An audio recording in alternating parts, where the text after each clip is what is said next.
The story begins with the protagonist saying he has the same dream every night, terrible dream, full of zombies, a dream in which the apocalypse had come to Earth, a nightmare where the world of the living had turned into hell, and he in the middle of it all had one main mission. The mission was to eradicate all the zombies from Earth, and the reward would be to restore everything to its original state. In that place, he was a hunter with a single objective, and he asked if it's time to begin. He presses a device in his hand, and the entire city starts to explode. The zombie horde goes crazy as the buildings begin to collapse, and he throws himself into the street. A boy appears in style, holding a chain. He lands on the ground, kicking the first zombie and slicing two others with the swing of the chain.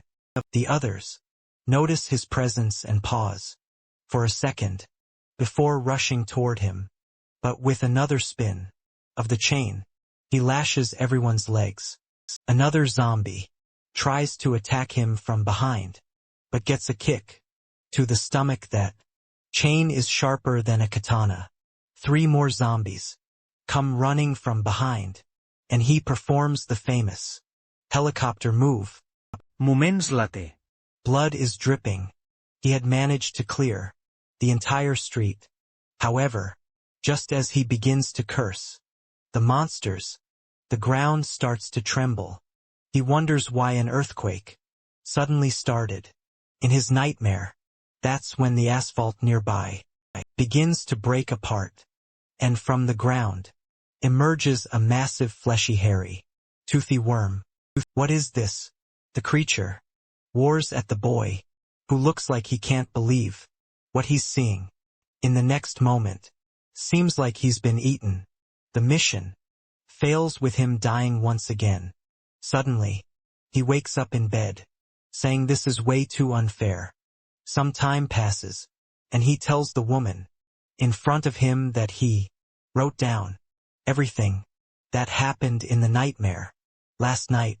She says he's already written it down 99 times, and feels like just yesterday he came here for the first time, completely drained. This is his psychiatrist named Choi-ne.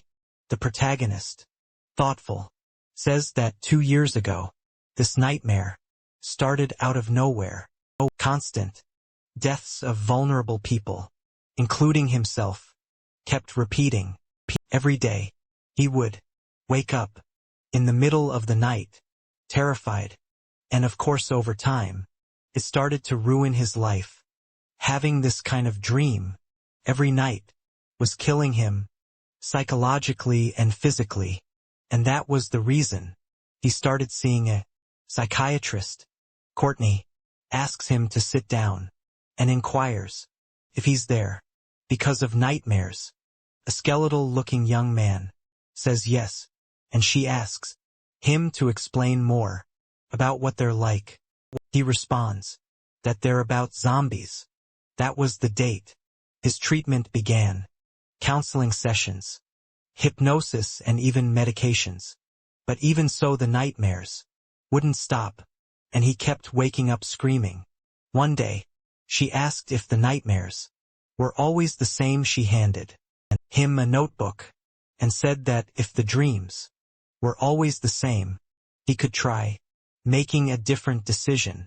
She wanted him to write everything down, and she would think about what he could do.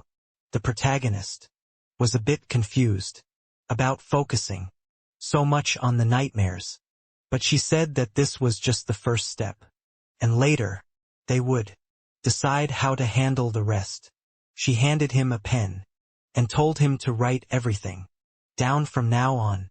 Once again in the nightmare, he gets eaten alive, and he remembers that when he talked about this situation, she asked if there wasn't a warehouse nearby or something like that. He said yes and decided to follow her advice. He runs to a nearby warehouse and starts looking for a weapon, grabs a crowbar, and runs toward a zombie, hits it on the head, and it goes down. Finally he had managed to fight back in his own dream. That's how the nightmares began to change. Back in the present, Shenard says she's at her limit. She asked if he's really going to continue alone. In the 100th dream he says she knows, as well as he does, that humans are filthier than zombies. She says she's aware, but insists there are good people out there. But he replies that good people no longer want to get involved with anyone. He takes a sip of his coffee and says that even though it's just a dream, he's seen 1 or 2 people die trying to help him. It's not like he has the power to protect others, and it only weighs on him. May realizes that the dreams are so real to him that it feels like he truly lost allies. He then closes the book and says it's time to eat. They're supposed to go grab some soup, and she's paying. She even winks at him, telling him to hurry up. Later, they go to a convenience store. They're already there, drinking soup, and she's commenting on how delicious it is. Our guy is smiling. Then he hears someone yelling, asking what's going on. He looks to the side and sees a man in a green shirt arguing with the cashier. The man is shouting, asking why the cashier is standing still instead of letting him pay. Guy keeps yelling, demanding the cashier accept the payment, but the protagonist's expression changes, and he seems scared. He didn't want to believe what he was seeing. When he turns NEA, asks what's wrong, and he says it's nothing. But the loud mouth in the green shirt keeps shouting, saying he'll miss his bus at this rate. Then the other person lunges and bites his neck, throws the man to the ground and starts devouring him. Amid the man's destruction, little by little, we see the protagonist. He knew this was the nightmare that had been tormenting him all along. Dreams are dreams, and reality is something entirely different. But now to him, seemed like the same thing. And worse, this wasn't just any dream.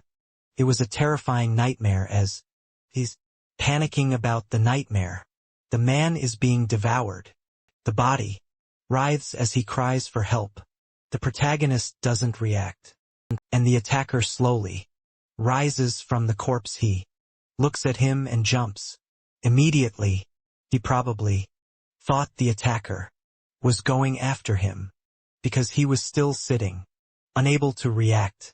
Outside, there was a crowd of people begging to be saved, as they were eaten alive. Everyone was trying to escape, and the nightmare had begun. He tries to stay calm and not move, but his hand starts clutching his pants, and he doesn't know what to do. Sweating profusely, he was hoping it would somehow pass and be some kind of illusion. But as soon as the cashier finishes eating the man that looks at the boy, now he knows this isn't just a dream. The zombie screams and charges at him from behind. No options or weapons. He grabs a pot from the table and smashes it on the zombie's head. But he knows full well that isn't enough. He runs to the side, looking for another weapon, finds a broom and breaks the handle. At least now he had a chance. The problem is the zombie had already lunged and was too close for him to use the stick. As it's about to bite him, he manages to duck and dodge the attack. The creature snaps its jaws at empty air. He grips the weapon, gets a foothold on the ground, and throws himself. The zombie jams the stick straight into the monster's neck.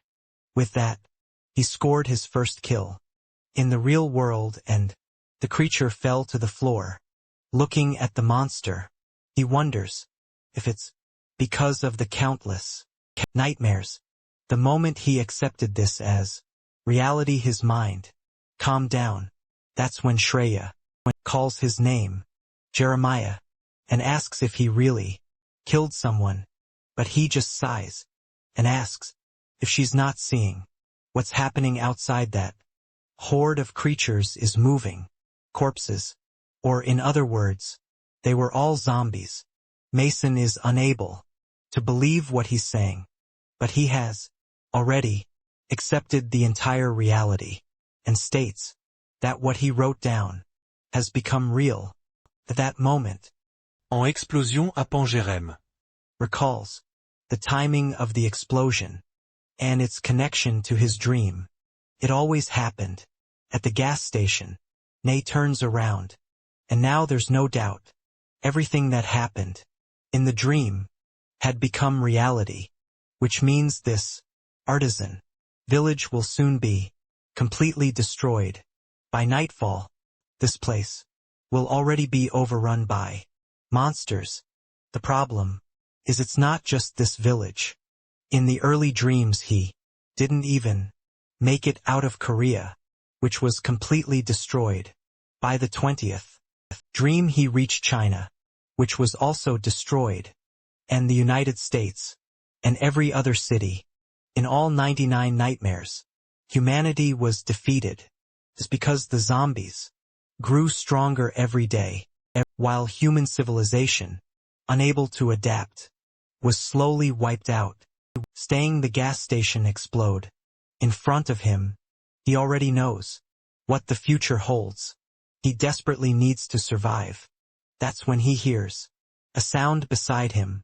Slowly he turns his head, and what he sees leaves him shocked. The mission system had appeared. Kill all the zombies on Earth, and the reward was to restore everything. The same window with the same message. The one that kept repeating. In the nightmare, he tries to pass his hand through it, not quite understanding what it is. It was fine, appearing in dreams, but it was strange that this was now happening in reality. Or rather, the mission's content had indeed changed. The mission was now about the Great Guardian. He had to protect Professor Choinet at his home. The system was sneaky. Still startled, the protagonist tries to calm himself. For a second, at least, he had lived through this 99 times, asking himself why this was happening. Wouldn't change anything. Then he notices something in the system's window. There was a section about skills. Suddenly, the window updates and asks if he will accept the challenge. At that moment, he knew this was the mission, and he had never succeeded in it. But at the same time, he felt a strange sensation. He sensed that with any choice, he had the chance to change this desperate future. May then asks what's wrong, and if he's okay. He says yes, and that he just felt a little off. She smiles and says, "That's a relief." But the protagonist sees her completely transformed into a zombie. With that, his smile fades. There was something he had never had the courage to write. In his notes, Professor gets bitten and falls to the ground. She then rises and transforms into a zombie. But she didn't need to know that now, and he was determined to change the future until something explodes behind him. When he looks back, there's a dozen zombies approaching. He gets startled, turns to Nay, and tells her to run. With that, the two of them are already outside the convenience store. But the street is full of zombies who notice their presence. They both run through the creatures. While she carries the notes, they run to the warehouse from his dream, and he manages to open it. As soon as they enter, he closes the door and bars it with a metal rod. Finally he calms down for a moment. He goes toward one of the cabinets while outside the zombies are pounding away. He stops in front of a locker and Troyne wonders what Jeremiah is doing. What he grabs is the legendary chain. He tells her to prepare, because he's gonna kill everything. On the way to his house, before she can understand what he means, he pulls the latch and opens the door. Just as expected, the outside is filled with zombies. They immediately react to his presence. But Jerem grabs the chain and gets ready. He had to complete this mission to receive the transmission skill. His expression changes completely. The first zombies rush toward him and begin to surround him from all sides. Bob with the chain. The boy is experienced and prepares the helicopter move. The first zombie approaches and takes a blow to the forehead. Nays inside watching all of this. Meanwhile, Jeremiah swings the chain back and forth, hitting everyone like Karapika from Hunter x Hunter. And boy, when it hits, it hurts. Zombies fall to the ground as he advances toward the rest, with the chains wrapped around his arms. Motivated, he lets out a shout. The sensation of being surrounded and spinning the chains felt very familiar to him. Nay, watching from inside, remembers asking him why he chose chains as a weapon. The question left him a little surprised, but now it made sense. Seeing him eliminate several zombies around him, she recalls that at the start of the dreams, he always talked about the chains to a weapon with flexible attack range and far more durable than any knife. It didn't mean to be sharp, just strong. Suddenly, one of the zombies approaches from behind. The protagonist turns and manages to make it bite the chains. He immobilizes the creature and tells it to bite harder. Then he yanks the chain to the side, destroying its teeth and hitting it in the face. With the creature still in the air, he strikes again, slashing through his chest. Nay watches from afar as another zombie sneaks up from behind. Jerome switches the chain's direction and uses his foot to kick it forward. She realizes the weapon was extremely versatile in attack direction. As soon as he was above the zombie, he pulled downward, hitting it square on the head. Another one down, and boy, he doesn't stop. Already advancing toward the next group, chains on his arms, shouting while May watches helplessly. Before long, he's on top of a pile of bodies. But it's not enough. As another horde is coming their way, he looks at Nay and says this is their only chance to run. With that, both are fleeing through the street. The scene then shifts to a forest. In the middle of it, there's a small, isolated house. Jeremiah and Nay had just arrived there. He says it's a good place, deserted with no zombies nearby. As soon as he enters, however, she falls to her knees. He asks what's wrong, and she says she's fine. She just feels very relieved. He helps her up and tells her to sit on the couch. She sits, and at that moment, the system window appears. The mission was complete and he receives the transmission skill.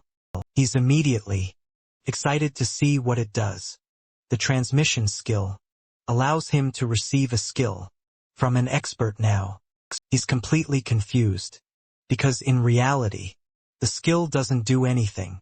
First, he had to figure out what this expert thing was all about, but it couldn't be that the clues were so vague that he had no idea what to do. The system then explains that if someone views him favorably, he can learn a transmission skill from that person.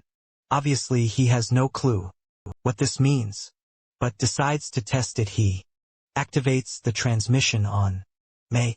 Suddenly, a magical circle forms above and below. Both of them he looks surprised, but on the other hand, she doesn't seem to be reacting at all. It's clearly indicated that she couldn't see anything. However, the system congratulates him, saying he has acquired a skill that clearly was related to her profession. But for him, it wasn't very useful. Nathan lights a cigarette and calls out to him. She asks if those monsters were the zombies from his dreams. She remembers him writing something very similar in that book. Now she wants to know what's happening, or if she's also started having a nightmare. Jeremiah realizes she's panicking. She's relieved to have survived, but is beginning to mentally break down. For him, though, this is all too common, since these were scenes he had experienced repeatedly in his dreams. It was the perfect moment for him to use the skill he just gained. He activates mental care. A magical circle appears beneath both of them, and the system announces that the skill has been successfully used. The person's spirit had been strengthened. Suddenly, who had her hand on her face, kicks the cigarette and puts it out in the cup. She smiles at Jerem and says that at least they're both alive, so it's not all bad. They need to cheer up because she's sure the world will get better. Jerem is impressed. Transmission skill really worked. That's when he remembers the artisans and craftsmen from the village where he lived. There were con las professionals there with a lifetime of experience. What if he could bring all of that to himself? The next goal was to learn skills from those people. The scene shifts to the gas station that had exploded. We see a buff man, now a zombie, a martial arts master known as Park Dalbum. The next chapter begins with him talking about how, a few months ago, he had 10 nightmares in a row. He was exhausted when someone called out to him. Turning around, he asked what the elders wanted. An old man in a suit named Young Chun asks if the nightmare has happened again. Judging by his face, Dabong says it's his fault for not having enough energy. The elder remarks that the boy is lucky. He had some ginseng at home, so we should go eat it. Jeremiah, tired, says it's okay since ginseng like that is very expensive, but Dalvong insists, saying he should just eat it because health is what matters most. The poor protagonist looks awful when he's skinny. Back at the house, he's starting up his scooter. He's ready to leave when Nay opens the door and asks if he's lost his mind. What's he thinking? Heading into the middle of the city. How does he plan to kill all the zombies? Jerem asks if she didn't see how he handled the creatures. It's just a few zombies. He won't be defeated. She puts a hand to her head and says, it seems there's no changing his mind. After some thought, she at least asks him to be careful, but warns that if he gets bitten anywhere, she won't open the door for him. He tells her not to worry, since he hasn't been bitten since all of this began. She snaps at him to shut up and stop saying those death flag lines. He laughs and starts up the scooter and gets ready. He's sure the two elders must be together, as always, and he needs to save them both. With that, he speeds off, leaving Nay behind. She lights another cigarette and thinks she made the worst decision, trying to quit smoking this year. The scene shifts to the city, which is, of course, overrun with zombies. We're inside an office in the village of Jangwin. There are zombies everywhere, walking around. Behind the counter, a small, bald man is trembling. It's Young Chan, who doesn't know what to do. A zombie, wandering nearby, spots the trembling man behind the desk. The poor old man freezes, waiting for death to come. Then he hears a noise slowly. He opens his eyes to see someone had punched the zombie in the face. Is part Dalbong, who asks if he's okay. The old man looks a little embarrassed, but seems happy to see him. But just then, more zombies appear at the door. Dalbong faces them and tells the old man to wait a little longer. They'll clean up everything. Quickly, the zombies rush toward him. But this is a true martial artist. He just takes his stance and delivers a one-punch blow. Meanwhile, Jerem speeds along on his scooter. He knows Dalbong is a martial arts master, so regular zombies are no problem for him. The issue is that the elders always died in his dreams. He has to reach them because of two critical variables. All the hopes is that he doesn't arrive too late. The zombies keep advancing and Dalbong is handing out punches to all of them. One punch from the guy sends a zombie flying. He smashes one in the head and another in the face. Junshan, trembling behind the desk, is impressed. Dalbong jokes that he wishes he could have learned some of the martial arts from the Joseon dynasty, but the muscle head laughs. He says it's a shame, but regular people can't learn the celestial demon's art. He crushes the zombie remains and says only the strong, like him, can master those martial arts. Young Trim responds that he understands, but it's a pity, since he always wished he'd been born with a strong body. Then they hear a noise nearby, a heavy footstep, and creature that looks like an uglier version of Attack on Titan 2.0 approaches. The problem is the monster's height.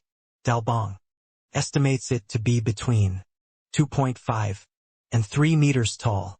A zombie walks past the giant, who grabs his head, opening its huge mouth, straight out of Attack on Titan, chomps down. The elders are baffled. The zombie was eating other zombies. It devours everything, and even lets out a burp. But Dalvon looks excited, saying that an interesting target has appeared. As he disappears in a blur and goes to punch the giant in the face with his fist pulled back.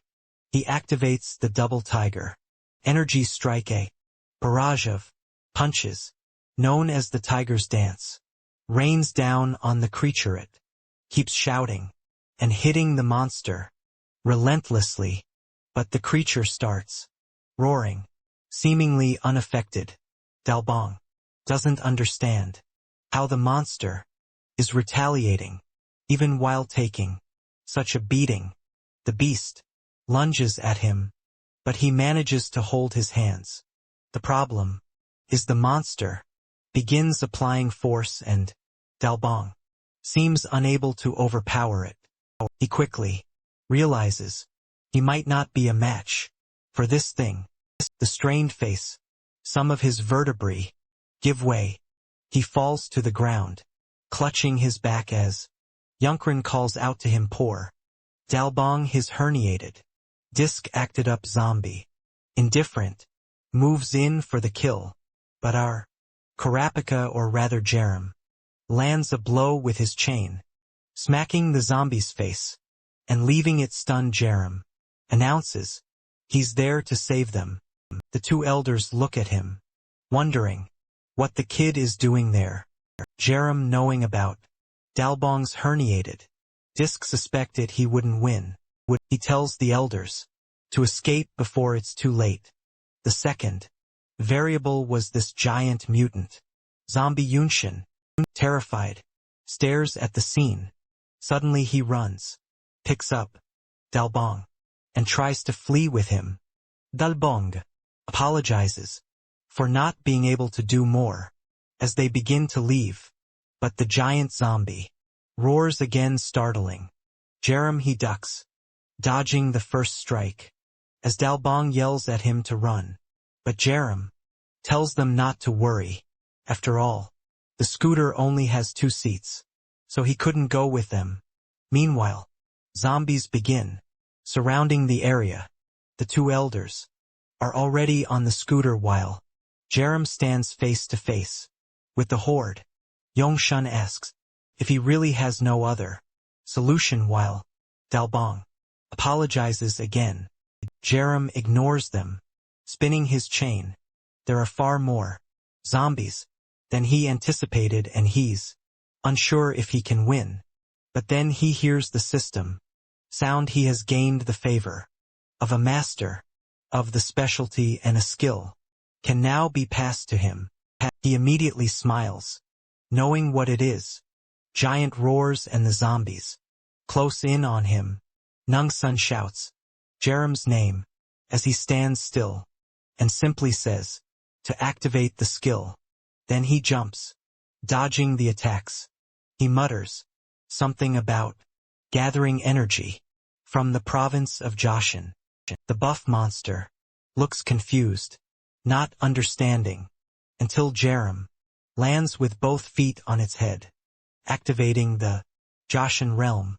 The explosion crushes the giant and sends the rest flying. Standing there in style, the elders are stunned. Jerem had learned the celestial demon's martial arts. At that moment he unlocked martial evolution, though still at rank F. The next chapter begins with a tale about the strongest man in history, known as the celestial demon. He crossed all of China. He returned to his homeland of Joseon. Long after there, drawing energy from the land, he refined his martial arts. He finally achieved absolute strength. And this was the ability Jerem had just begun to unlock. Giant had been flattened. Still standing coolly, Jerem had his arms crossed. The elders hadn't even started the scooter and were left gaping. Dalbong had no idea how someone as skinny as Jerem could use such martial arts.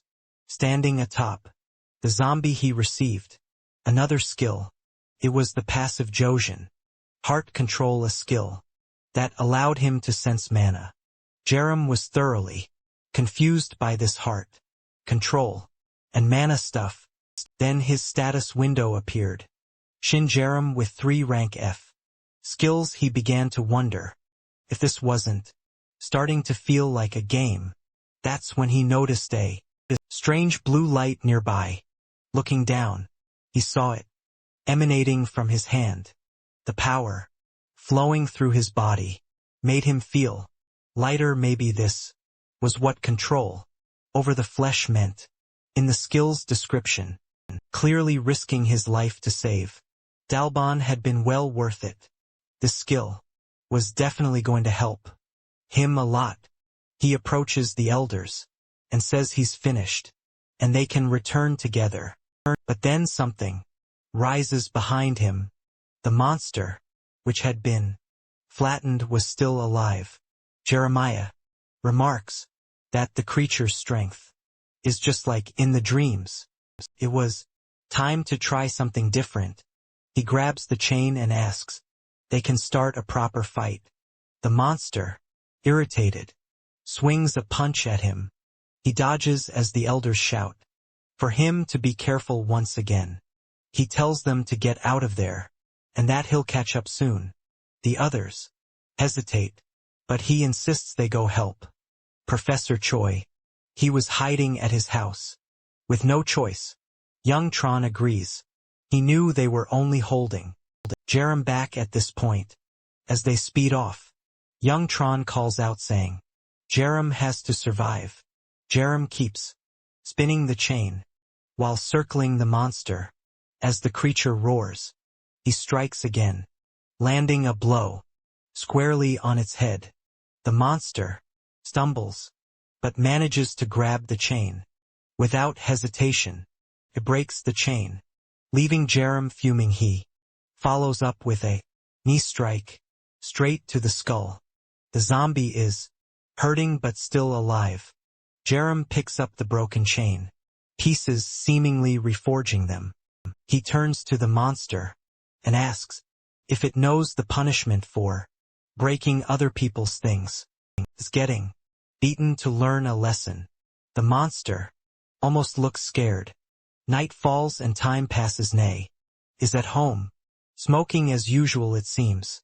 The apocalypse won't kill her, but the cigarettes might. She's worried about Jerome. Then she hears the sound of a motorcycle outside. Thinking it's him, she rushes to the door. But when she opens it, she finds the two elders. Instead, confused, she listens as Youngren explains that Jerem told them to come here and meet Professor Choi. She's relieved they found Jerem, recalling how he said he was going to save them. But she wants to know where that kid is so she can scold him for doing something so reckless. Young Chun hesitates before speaking, but both elders eventually admit that Jeremiah stayed behind. Nay doesn't believe it. Young Chun adjusts his glasses and says he doesn't understand why, but the young man sacrificed himself to save two old men. He stayed back fighting that zombie alone. Back in the city, the monster is getting its face whipped. Jerome lands another punch, following up with a sequence of strikes to its stomach. He delivers a kick under its chin, sending it crashing to the ground. He calls it nothing but a punching bag. But now that his chain is broken, he'll have to learn how to use this thing called mana. As thanks for forcing him to learn, he'll send the monster to hell painlessly. Creature, despite the beating, charges at him again with jaws wide open. Jerem stands still, channeling mana into his arm. He remembers the instructions. Let it gather and release it all in a single blow. His punch creates a crater in the zombie. The impact shakes the ground, and finally, the creature is split in two. Jerem's hand aches from the force. That's when the crystal on the monster's back detaches. Noticing it, he approaches, unsure of what it is. The system explains that it's a red magic stone, a growth accelerator. Using it will level him up. Naturally, Jerem is thrilled with the news. The next chapter opens with an official announcement from the Ministry of Defense. The message describes a large-scale incident spreading across the country. It urges people to stay home and safe. It reiterates that this is a declaration of a national disaster. Meanwhile, Dalbong notices something. Jerem is at the door, knocking and asking to be let in. Everyone smiles upon hearing his voice and opens the door. Jerem grins, relieved that both elders made it back safely. But Nea is furious, calling him an idiot for worrying so much about others. She asks how he's feeling and whether he was bitten. Dalbent looks around nervously while Jerem assures her he didn't get bitten. Youngtse proudly declares that Jerem's efforts to save two old men were remarkable. He commends Jeremiah for doing such a great job and thanks him.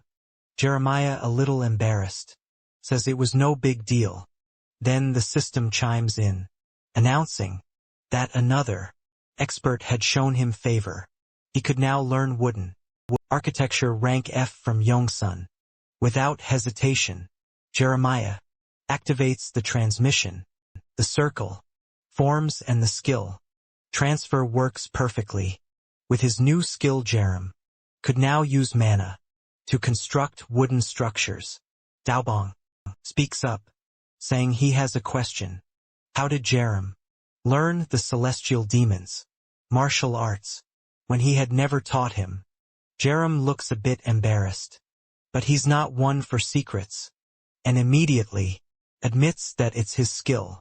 The elders are stunned into silence while Nay wonders aloud if he's talking about some kind of game.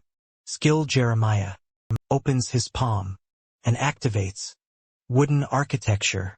The elders hear a rumbling from the ground and wonder, is an earthquake? Suddenly a log bursts out of the ground, followed by another, forming a pillar. The elders are startled as more wooden beams rise, creating a sequence. Jeremiah seems to be building a wall from scratch, though the wall is small, just encircling the house. It's incredibly sturdy. Everyone stares in awe, trying to comprehend what just happened. Yongshin rushes to the wood, touching it. As an arborist, he's perplexed.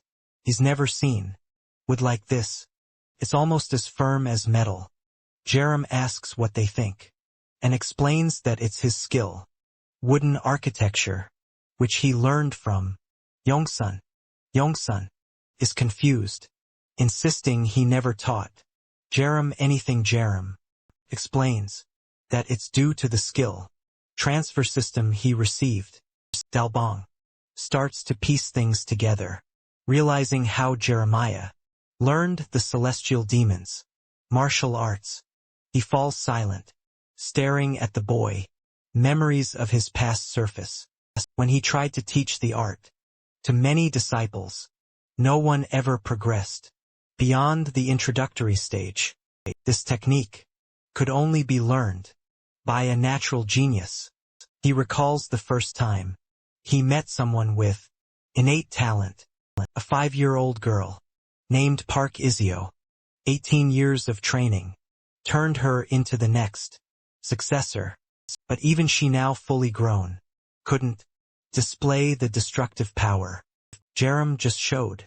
Dalbong acknowledges that Jerem might truly be a genius.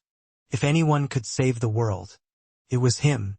At that moment, the system alerts Jeremiah that he has no mana left due to excessive Skill usage. sweating profusely. He struggles to stay conscious. He stumbles, swaying on his feet. Nay asks if he's okay, but he collapses face first onto the ground. The elders shout his name and rush to help him. Glancing at his status window, Jerem sees his MP bars empty. The system informs him that he'll enter forced rest to recover mana. Jerem hadn't expected such a consequence. Sometime later, he opens his eyes and sits up. Looking around, he realizes he's in his room. The system announces his mana has been restored. It explains that sleeping recovers even more mana. Jerem reflects that using skills isn't always the best or most convenient option. If he runs out of mana mid-fight, he could pass out and get eaten while unconscious.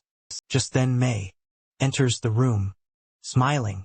When she sees he's awake, she says she was worried about him and he apologizes for overusing his skills. She chuckles, saying she figured, considering he made a forest sprout out of nowhere. But if he's feeling better, she invites him outside, because dinner is ready. Under the moonlight, they're hosting a barbecue. The elders are happily eating. Outside, zombies are banging on the wooden wall, slowly gathering in numbers. Jerem doesn't seem too thrilled. Dalbong, however, is celebrating, saying the star of the show has arrived. Jerem asks what he means. Dalbong explains that he's grilling pork belly for their hero, but Jerem finds it odd to eat outside, with zombies pounding at the walls. Nguyen reassures him, saying the wood is as hard as steel. These zombies could get all they wanted, and it wouldn't break. Even with a lifetime studying wood, he's never seen a barricade this perfect. Jeremiah reluctantly sits down, trusting their words. May Pops opens a beer and says that in an apocalypse, she has to enjoy life more. They sit, talking, and eating. Jaren begins to feel something different. This was nothing like the 99 nightmares he had lived through. In those dreams, life amidst the zombie-infested world was hell every day. But now, with good food and friends, felt different. For a moment, the terrifying world seemed like a relaxing place, at least for now, because in the next scene chaos erupts elsewhere. A soldier is shouting for the troops to advance and not stop. The zombies swarm toward them, while one of the soldiers radios for backup. The main defensive line is on the verge of collapse. Another massive horde of zombies, numbering over 1,000, is approaching rapidly. And the target of this attack, the artisan's village, the enormous zombie, in the distance, had a horrifyingly long tongue, but at least there was a massive crystal embedded in its forehead. It looked like it could grant a ton of levels. The next morning at 7 a.m., Jaren wakes up.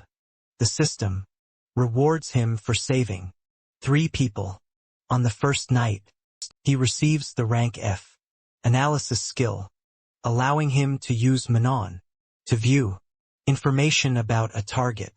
Surprised, he realizes he didn't even know secret missions existed.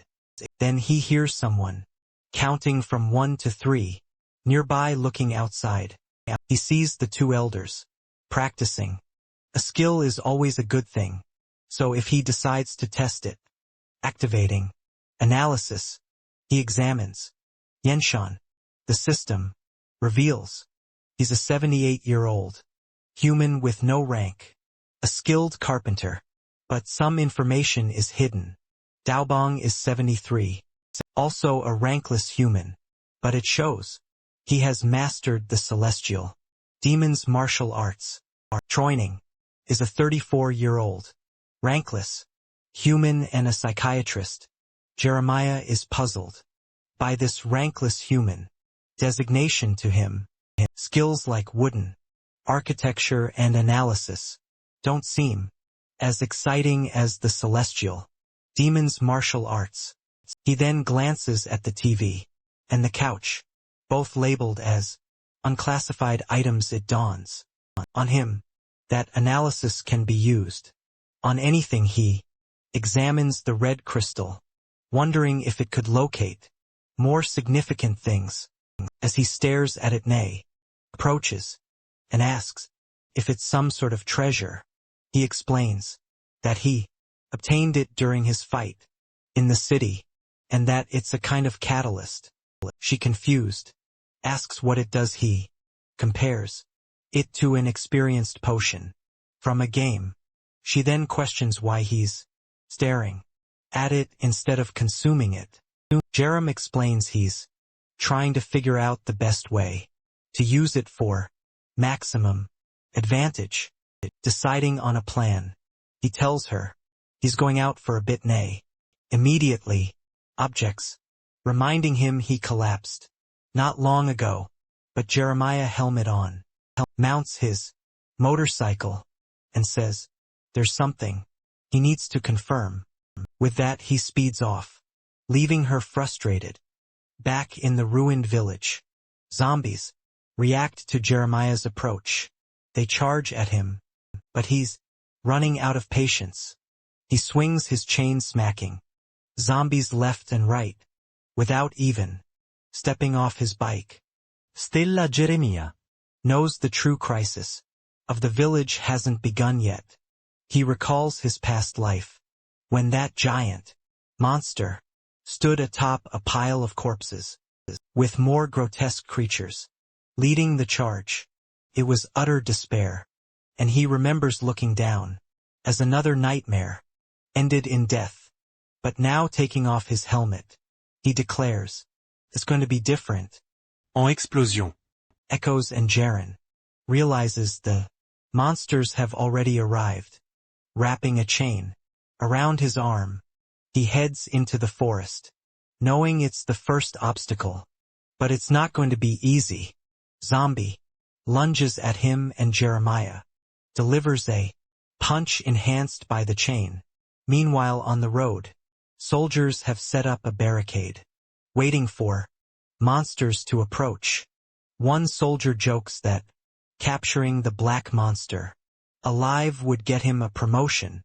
He orders everyone to remember the priority: capture the black monster alive. Suddenly, someone shouts that the zombies are crossing the bridge. The soldier smiles, saying it's time to unleash hell and empty your ammo. Gunfire erupts as zombies rush for the barricade. The soldier confidently remarks that if the zombies can't handle their bullets, they definitely won't survive the tanks' firepower. But then a shadow falls over him. He hadn't noticed something descending from the sky. The massive monster crashes down, crushing the tanks. The beast roars as soldiers fire their machine guns, shouting for it to die. But nothing seems to hurt it. Someone orders the crew to use the tank's main weapon. The monster keeps advancing, flipping tanks aside like toys, grabs one with its jaws, biting down, before tossing it into the air. The soldiers panic, with their leader yelling for a retreat to the second barricade. But amidst the chaos, a massive horde of grotesque zombies appears, overwhelming them. One of the soldiers pleads for help, but Jeremiah, still in the forest, is observing from the bushes. He watches as the second barricade collapses faster than he expected. This wasn't like his dreams. The number of creatures had doubled from 5 to 10. The most crucial thing, however, was the giant creature with the crystal on its forehead. Jerem activates analysis and examines it. Whatever he sees makes him mutter that he's tired of taking it easy. The scene shifts to Jeremiah, speeding his motorcycle back toward the town. He estimates there are around 500 creatures in the area. The celestial demons, martial arts, are powerful but consume a lot of mana. He realizes he has no choice but to use them. Every summer the artisans' village holds a fireworks festival for tourists. This year, the festival was supposed to happen tonight. Jeremiah knows there must still be some fireworks left. He heads to a boat, climbs aboard, and starts searching.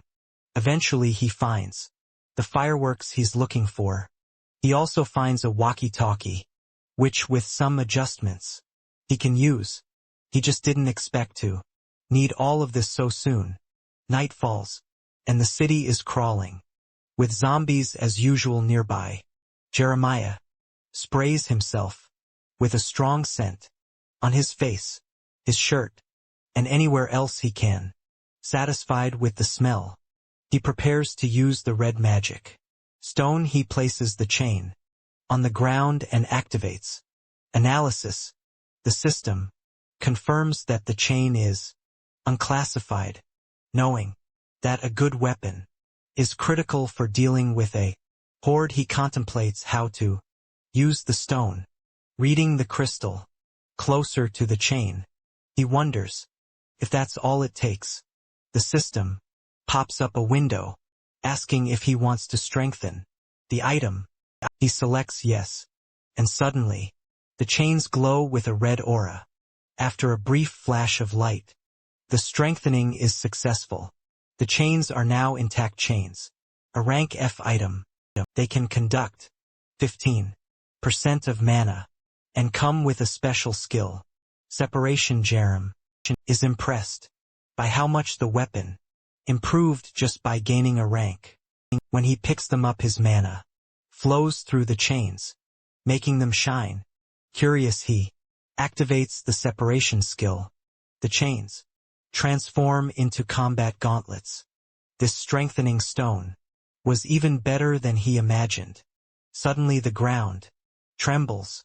What he was waiting for has arrived. At the village entrance, creatures begin appearing.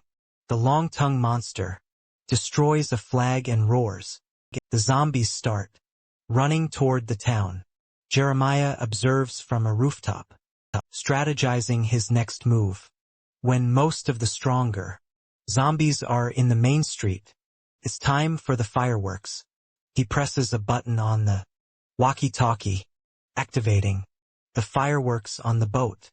Instead of attacking the zombies directly, he uses the fireworks as a distraction. A red explosion in the sky catches the attention of the big brute, who stands dumbfounded.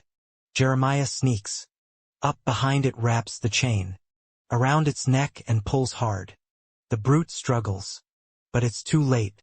Off with its head. With style, Jerem is framed by decorative explosions in the sky. As the body falls, the long-tongued creatures hear the commotion and attack Jerem. Remaining calm, he activates wooden architecture. A wall rises, Fortnite style, blocking their path. The long-tongued zombies are confused, but not for long. Jerem strikes with the chain, smashing their heads. Blood splatters on the asphalt and 3 crystals fall. He quickly grabs the crystals and adds them to his weapon. The chain upgrades again. 1 level, 2 levels, 3 levels. More zombies approach, but Jeremiah grins and taunts them to come at him, swinging the chain like a helicopter. He mows them down. Meanwhile, the enormous monster watches the fireworks from outside the city, stumbles around, smashing into a bar like an idiot before freezing in place. Suddenly the creature sniffs something in the air. In a single bound, it leaps into the main street. It notices the carnage. Zombies lying dead and Jerem at the center, taking them all down. The monster roars and Jerem, unfazed, remarks that it arrived at the perfect time.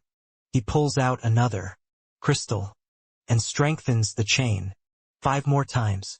The system warns that he has reached the limit of strengthening and asks if he wants to proceed. Jerem confirms, and the chains evolve into flame. Chains, a ranky item. He gains the special skill, Firework Flame. Jerem, brimming with confidence, punches his fists together, activating the skill. Flames engulf his arms as he declares, "The festival has just begun."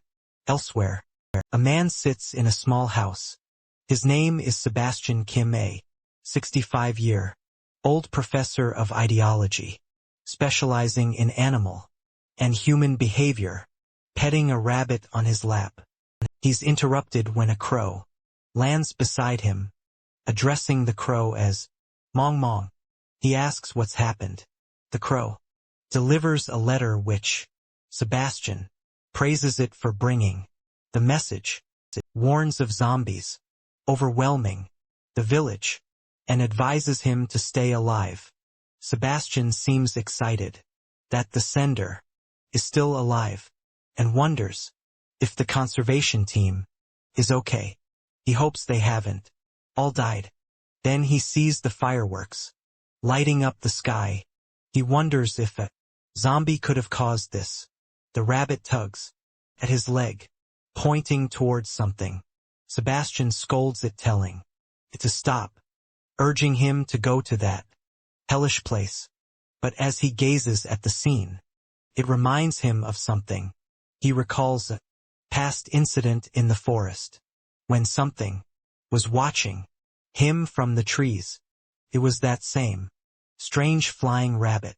Or was it a squirrel that leaped onto his shoulder to warn him of danger? That's when he started running. On the first day of the incident, Sebastian had seen zombies attacking. If it weren't for his little friend's warning, he would have died now. If the creature is warning him again not to stay there. Then once more, he will trust his instincts. Apparently he's heading to the city. Back in the city, Jeremiah is face to face with the giant monster. The creature glares at him, stretching its long neck in his direction. But Jeremiah is cold and calculating. He sidesteps and lands a solid punch on its head. The firework flame ability works and the beast crashes face first into the ground, catching fire. Instantly, it retreats for a moment, then turns back to Jerem. It opens its mouth and begins drawing in the air around it. But Jerem already knows the pattern of the venomous web attack. The monster does exactly as he predicted. He wonders if it's due to the analysis ability. Somehow he instinctively knows how to counter this. The system alerts him that his mana injection has reached its limit. He activates the firework flame release. Jerem grins and throws a fiery punch. Fire beats web, and as Jerem says, that's just how it works. The attack surges forward, engulfing the monster in flames. Jeremiah smirks, saying that this bastard doesn't know who it messed with. The creature writhes in agony, and its grotesque fused heads make its suffering even more horrifying. Jeremiah notices it's considering escape. The monster turns, worrying that it will one day kill him. Suddenly it pauses and lets out a deafening roar. All the zombies in the city respond immediately. Within seconds, Jeremiah is surrounded, still calm. He asks if this is how wants to fight. He combines the chains and spins them into a helicopter mode. Surrounded, he declares, "Let's play this game," and lashes out, taking down zombies left and right. If these creatures couldn't handle his weaker chains, they stood no chance against these upgraded ones, which sliced through them like lasers. From a distance, the giant monster watches Jerem fight, takes the opportunity to leap toward him, nearly crushing him. Jerem dodges and manages to throw the chain, wrapping it around both of the creature's legs. He pulls hard, taunting the monster, "Trash like you is nothing to me." With another tug, the monster loses some of its limbs. The creature writhes in pain, and Jeremiah hopes this time finally stays down. The battlefield is littered with dead zombies, and the monster is burning. The scene shifts to Sebastian, who has just arrived in the city and finds this situation strange. Since leaving the village, he hasn't seen a single zombie. Then, an explosion goes off nearby. He realizes something dangerous is happening. Although he doesn't want to go, his little friend insists this is the way. He runs, wondering if it might be the military. But when he arrives, he's stunned. The massive monster lies dead with Jerem standing atop it. Sebastian approaches and asks who the soldier is. Jerome turns around and recognizes Professor Sebastian Kim. Sebastian is shocked to see it's Jerome and asks if he's the one responsible for all this.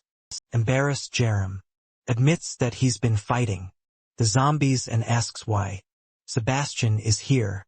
Sebastian ignores the question, incredulous that Jerem killed so many zombies. Pointing at the giant, he demands to know how Jerem managed it. Suddenly, Sebastian's albino squirrel makes a noise, and he asks what's wrong. Looking up, both he and Jerem are startled. It looks like a dinosaur-era meteor is hurtling toward the earth. Jerem runs to his motorcycle, shouting for Professor Kim to move. Thankfully, the meteor seems to be in slow motion. Give them a time, to escape, but the meteor appears to be targeting them specifically as Jerem accelerates. He mutters to himself that nothing like this ever happened in the dreams. The meteor crashes into the city, throwing both of them from the bike. Jerem lands head first, but manages to stand, realizing the meteor has brought hordes of zombies. The creatures rise from the black and red substance covering the ground. Standing at the edge of the crater, Jeremiah sees the creatures climbing out. A swarm rushes at him, and he activates his chains. Once more, using analysis, the system reveals that these are corrupted zombies, altered by something strange. The system notes they are far more resilient, something Jeremiah never encountered in his dreams. He strikes one on the head, but his physical attacks are no longer as effective. To make matters worse, the strange black and red growth begins to spread. Wherever he strikes, he notices the zombies are resistant to fire. One lunges at him from behind, and he strikes its arm, tearing it off. But moments later, it regenerates. As he suspected, these purple-tinged zombies regenerate far faster than normal ones. The only good news is that they seem confined to this bizarre, moss-like substance. Sebastian rises, trying to make sense of the chaos. Meanwhile, Jeremiah realizes he's gathered enough information and decides it's time to retreat. He tells Sebastian the situation is critical and suggests they head to his home. For now, sometime later, they arrive at Jeremiah's base. The professor is impressed that they've already set up all the barricades. He congratulates them, saying they seem to be handling things quite well. As Jerome approaches the door, he notices the durability of the barricade has dropped from 9 to 10. However, it still seems sturdy as ever. Someone inside asks who it is, and Jeremiah replies, "It's him." Yong-sun opens the door, relieved that Jeremiah is safe. Jeremiah asks if everyone is awake, and they explain they were woken up by the fireworks. Good to know that if Jeremiah had died, they'd have slept through it all. Amazing. The elders greet each other, and Yong-sun is thrilled that Sebastian is alive. Jeremiah cuts in, saying they can catch up later. First, he needs to tell them about the strange meteor that fell. The 5 of them gather in the living room, or rather 6, since there's a sneaky little one. Nay remarks that all she understands is that the village has become a horrible place. Young Shun expresses concern for the survivors, worrying they might be running out of food. Sebastian, however, says there's, unfortunately, no solution for that. He accidentally throws in an English phrase. Mid-sentence, Dalbong scolds him to speak in Korean. Sebastian then asks if anyone remembers the crows. Dalbong says he does, and suggests they could use them to deliver food to people. The crows were intelligent enough that it might work. However, Sebastian points out the problem. The crows are still at his house, which is likely full of zombies. Jerem knows that having such a resource would drastically reduce the time needed for rescues. Yong-sun raises the issue of how they'll even reach the crows, since they can't fly. Jerem starts brainstorming solutions. To succeed, he'll need a major upgrade. He has 4 magic stones, which he could use to strengthen his weapon. The issue is he doesn't know how many it would take to advance his weapon's specialization. Alternatively, he considers another option, using the stones on the 4 others. Jerem tells the group that he'll need their help outside. Each person holds a stone dabong, asks if they also see floating letters. Everyone confirms they're seeing something resembling a game. Interface Jerem explains that the stones can awaken special abilities like the ones he has. Sebastian acknowledges the value of the stones and asks if Jerem is sure about sharing them. Jerem confidently replies that it's the best option and urges them to use the stones. The group stares at the stones in their hands. As they begin to glow, the stones dissolve and a red energy surrounds them. Dalbong receives the innate ability of the celestial demon martial arts of Jazan. His technique has advanced, and he can now sense mana. He lets out a shout as energy floods his body. The bandages on his body unravel, and he prepares a punch, slamming the ground with a burst of power. Striking à double biceps pose. He declares his body is brimming with strength. Then his herniated disc flares up again. Dalbong winces and Jerem asks if he's okay. Dalbong admits unfortunately, the stone can't cure his worst problem. Meanwhile, Youngchin is on the ground, constructing a Japanese-style house. He has gained the innate ability of wooden architecture. The house disassembles, forming pillars, structures, and even a small city and army. Youngchin is thrilled, calling it fun and fascinating. Jerome is shocked, having no idea his abilities could be used this way. Turning to Nay, he asks about her ability. She seems embarrassed and explains that her ability lets her see people's emotions. She knows Dalbong is feeling 0.4 embarrassment and 0.7 sadness. Looking at Jerem, she sees 0.2 happiness and 0.6 embarrassment. She decides to test something and steps closer, activating mental care. When she touches Jerem, his happiness increases, while his sadness decreases. Jerem comments that he feels comfortable. May excitedly remarks that these innate abilities are fascinating. Jerem notices no one mentions Han or anything similar to his abilities. Perhaps there's something different about what he possesses. Sebastian suddenly shouts, saying he's found the answer. He points upward and Jerem looks confused. Sebastian explains that if they can't go by land because of the monsters, they need to go by air.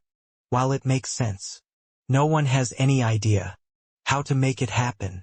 The next day, the house is surrounded by a massive wall. Youngtrin has been using his abilities much more efficiently, improving everything. Jerem is surprised to see plants growing on the wall. Turns out, Youngtrin has created a small forest of trees. Relaxing, Youngtrin announces that the basic construction is finally complete. Suddenly, there's a loud impact. Jerem is training with Dalbong, and it looks like they're upside down. Indeed, they're fighting while inverted. Having grown accustomed to it, they're sparring this way to practice channeling mana through their feet. Facing Dalbong isn't easy, as the elder is thrilled and declares they're going to play some more.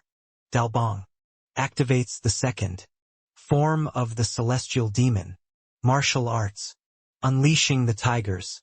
Dance again. Dalbong unleashes a barrage of attacks on Jerem, who realizes that at this pace he'll end up falling off. The elder praises him for holding on well, but declares that this next attack will finish him. Jerem notices that Dalbong's strikes are getting faster and faster. Dalbong announces that he'll now add his heart to the next move. In response, Jerem channels mana through his legs, focusing it in his feet, and leaps toward the elder. He nearly grabs Dalbong by the ear, but the elder sidesteps Jerem, chases him, narrowly landing a kick. Dalbong is impressed by how ingenious this kid is.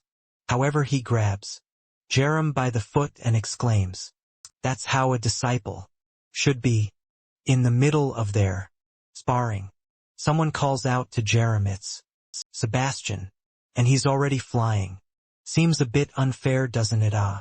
But now the context becomes clear as Jeremiah mentions how much has changed in just 2 days. Just hanging on to the wall, Dalbong comments, "Now, this is what I call footwork."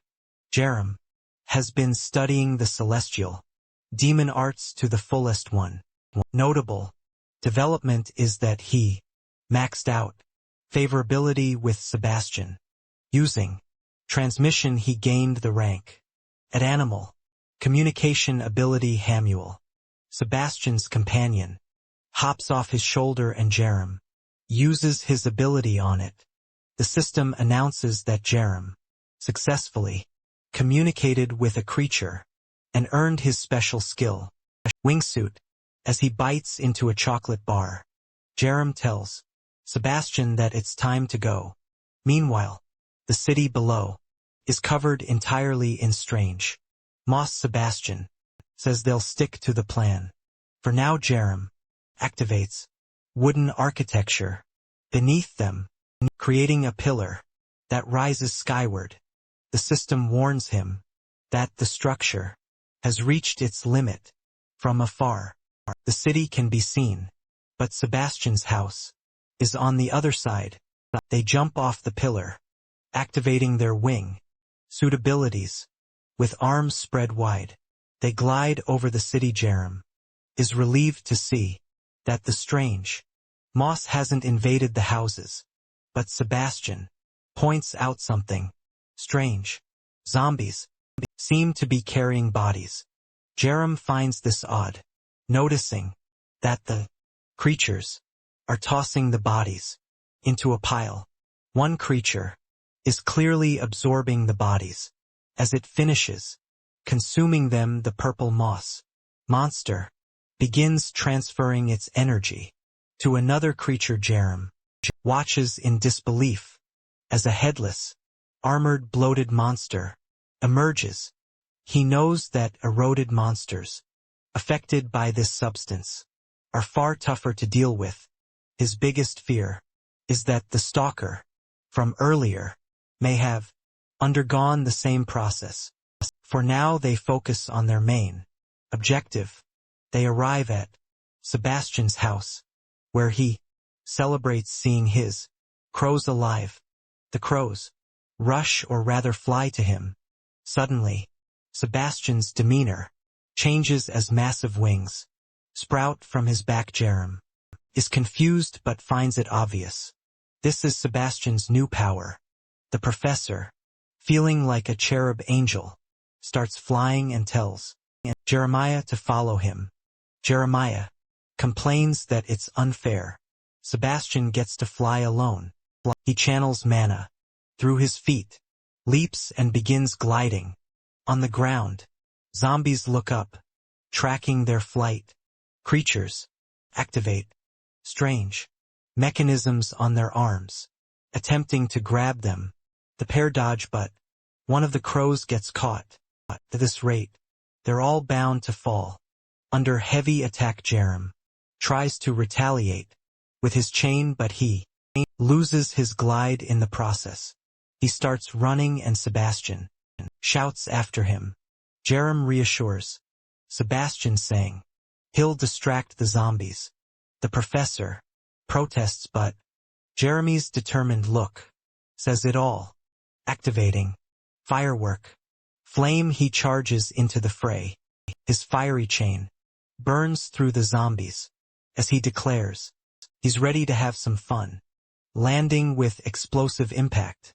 The ground erupts in a fiery burst, sending zombies flying. Then he hears heavy footsteps behind him.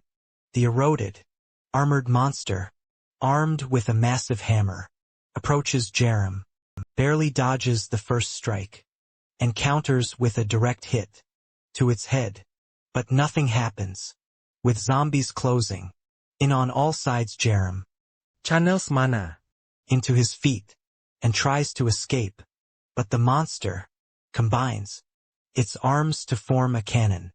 It grabs another zombie, loads it into the makeshift weapon and fires. Jerem, in disbelief, dodges to the side. Just in time, the zombie projectile hits, causing a massive Explosion. The blast attracts even more creatures. From the distance, desperate, Jeremiah knows he must escape as quickly as possible. Exhausted and low on mana, he eventually finds a building to hide in. The creatures are still nearby, and he knows he barely made it out alive. From his vantage point in the city, he notices something strange. One house appears to be untouched by the moss. He doesn't know if there's something special about the house, but he's determined to find out. The next scene shows Jerem standing in front of the gate, listening to a strange, buzzing sound. He wonders if this might be the reason the monsters aren't approaching. Suddenly a man appears on top of the gate, trembling all over. Jeremiah notices the man is anxious and activates mental care, asking if they can talk for a bit. He offers the man a protein bar, asking if he's hungry. The man opens the gate, and the next scene has them sitting in his living room. The man introduces himself as Rudongtak. a professor of acoustics. Jerem introduces himself in return and asks about the ZZZ sound he keeps hearing. Ru explains that it's strange because humans shouldn't be able to hear that frequency. He reveals he created a device that emits a low-frequency sound. That's why his house has remained safe. He offers to share the salmon file with Jeremiah if he wants it. Jeremiah is thrilled, knowing this would be incredibly useful. Meanwhile, back at the base, Sebastian lands gracefully. Dalbong congratulates him on his new wings and immediately asks where Jeremiah is. Sebastian admits that during Jerem's attempt to save him, the boy fell into the village. Dalbong yells at him, demanding to know what the point of the wings is if he abandoned Jerem. Sebastian tries to explain that the zombies were stretching their limbs skyward. Yangxian appears and asks what's going on. Dalbong angrily tells him that Sebastian left Jerem tudi. He's ready to storm off, saying he'll handle it himself. Yangxian warns him that he's lost his mind and should know that the village is hell.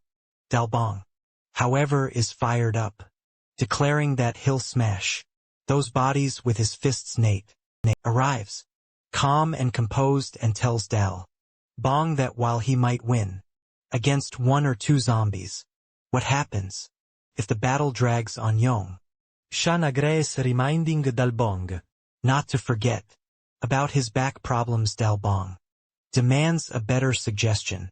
Yong Shun assures him that Jerem won't die so easily, but Dalbong is eager to act. Nate advises everyone to stay calm and think rationally in moments like these. She asks Sebastian if they can now deliver supplies using the crows. Sebastian confirms that the animals aren't attacked by zombies, so it might work. The group agrees to start by sending supplies and scouting the area. As Dalbong pointed out, they need a strong fighter for the mission. The task of going there must be entrusted to someone reliable. Sebastian insists there's no one suitable around, asking where they'll find such a person. Dalbong then suggests his granddaughter, Park Izzy. At that moment, Izzy kicks open the door. Exuding a dangereux aura. Dalbong says she'll survive for sure, and has likely already awakened her abilities. Guarantees she's reliable and skilled. May asks where they can find her. Bong Vipli that she's likely at the martial arts dojo in the city of Anzan. Sebastian is impressed, asking if that's the same dojo, often featured on TV. The scene shifts briefly to the dojo.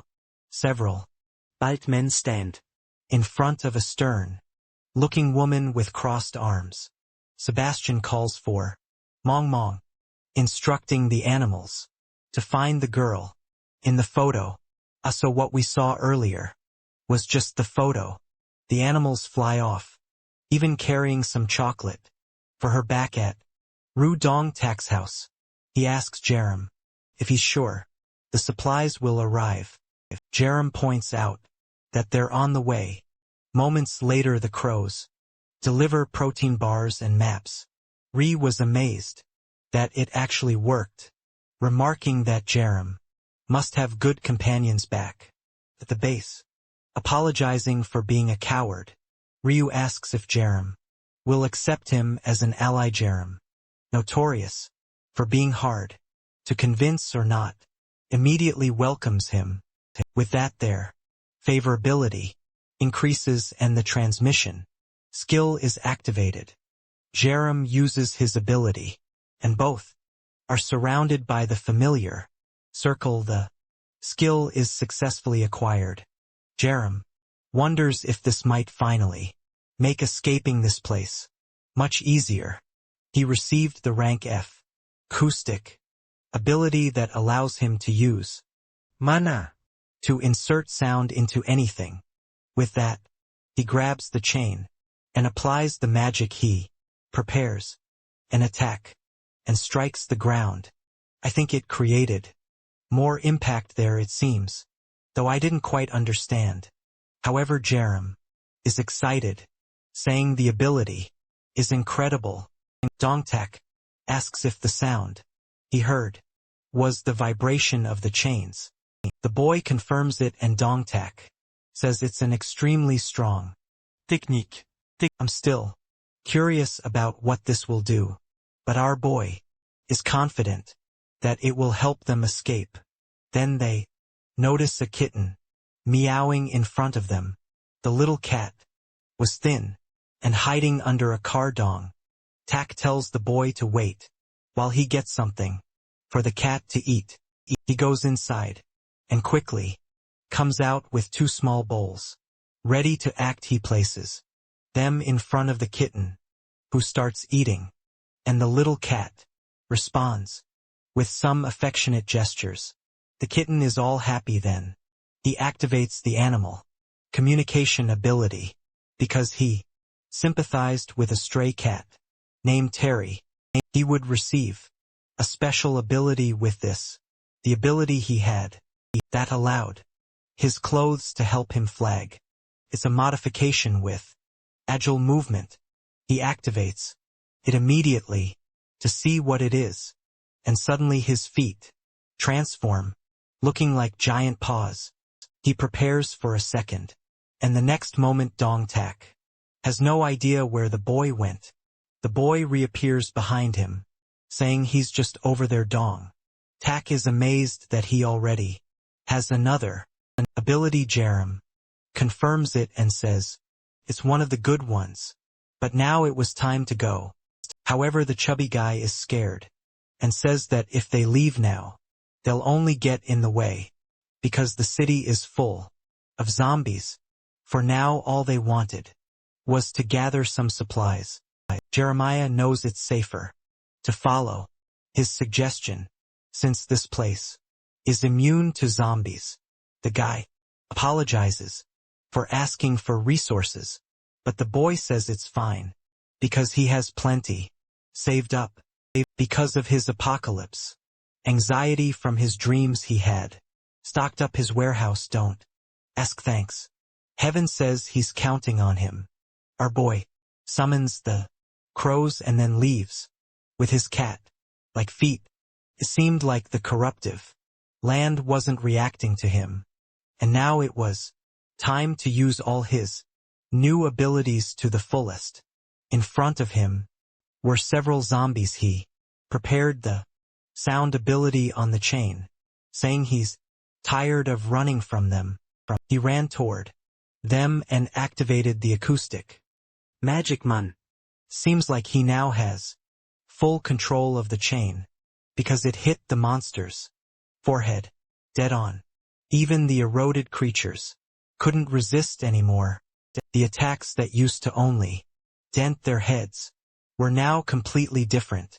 The zombies began to disintegrate on the ground, and unlike the others, these ones dropped crystals. However, as he approached to pick them up, tentacles appeared behind him. The attack headed toward the protagonist, but he turned and struck with a chain. I thought the creatures would resist, but it sliced through like butter again. The problem is that he's starting to get surrounded. He activates the cat's leap and jumps onto the wall. Seeing the horde of zombies, he knew it. That place was a treasure chest. He returned to the fight, activating the acoustic magic, and lashed out with the chain. He even shouted at it to Kamesu as the zombies ran toward him. A long time passed, and he was still there, whipping the tentacles with the chain. When he looked back, no more zombies were approaching, and there was a pile of crystals. It seemed like the treasure hunt was over. The system then rewarded him for completing a secret mission. He was the first person to hunt 10 infected zombies and receive 10 kilograms of inventory. The bag appeared in his hand, and the system informed him that this was the inventory. Suddenly the inventory jumps into his hand and lands near a crystal, starting to pull it in. This high-grade inventory begins collecting everything from the ground, so he won't even need to gather anything manually anymore. He smiles with that foolish grin, thinking how convenient this is, until his expression changes as he senses something strange from the heavy vibe. He knows it's him. A hulking brute with a cannon begins to approach our boy, pulls out the inventory and says, "It's time to use this." From it a golden gem emerges, which he had obtained after defeating those earlier creatures. The system says this will upgrade his weapon, and asks if he wants to use it. Obviously he decides to strengthen it immediately. With that, the flame chain evolves into the rank D blue flame chain, with the additional ability of the blue fire dragon. The monster prepares the cannon and points it at him. The shot is fired just as Jerem activates the blue dragon. He starts running toward the zombie dragon, peers and charges the zombie, piercing through the projectile. The headless monster doesn't understand why it didn't explode. Woe the driving comes in and takes a bite out of it. Amidst all this, the chain wraps around the brute's arm as our boy gets closer. It looks like the arm is already gone. Well, from a distance he made the monster lose both arms and the cannon.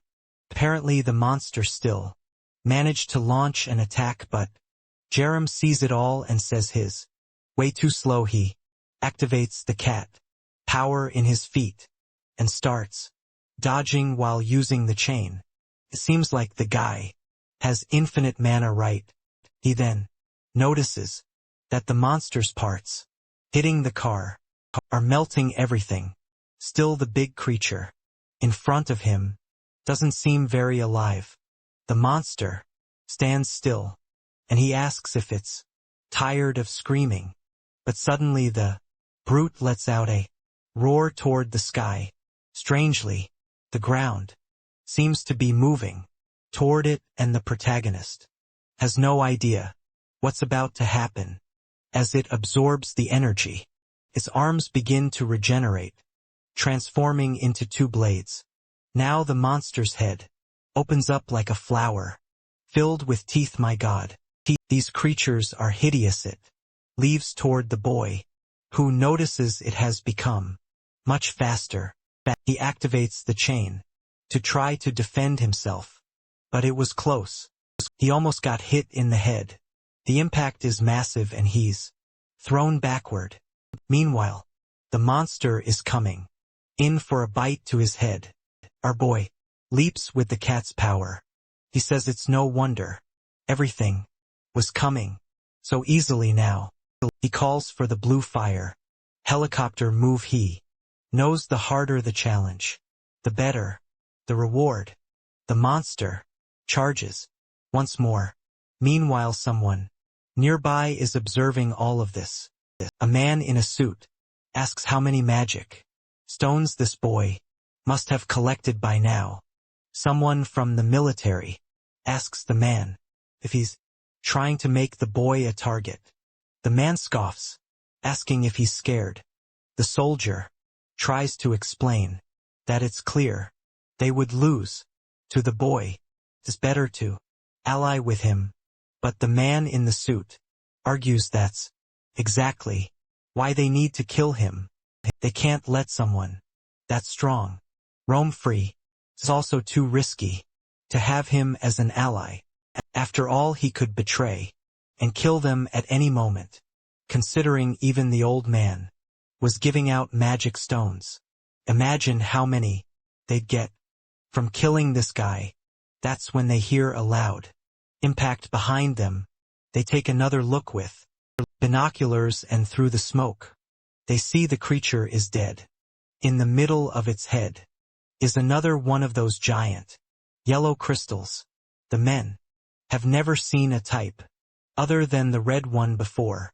The suited man tells everyone this hunt is going to be massive.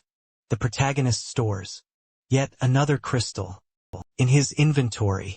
The system notifies him that he's the first in the world to hunt a zombie mutant. The reward this time is the proclamation of an area. He could designate a region as his residence, and any allies there will receive some buffs. This is perfect for him since he has a base and is already eager to use it. Suddenly, someone appears behind him, saying he's late. Darren recognizes him immediately and wonders what the psychopath Park Hudson is doing here. We then see that in 2021, this man was honored as a young entrepreneur. He was an extremely successful man, everyone considered a charity angel. But his true nature is entirely different. On the news, someone asks when the gone serial killer case will be solved. Cherry knows very well that this man enjoys watching people die. That's because he saw him reveal his maniacal nature countless times. In his nightmares, several people are tied to wooden posts, and Park says today, society will be freed from the trash. The men cheer, while the prisoners cry out, calling them cruel murderers. Park, however, responds that they should have followed the leader's orders if they didn't want this to happen.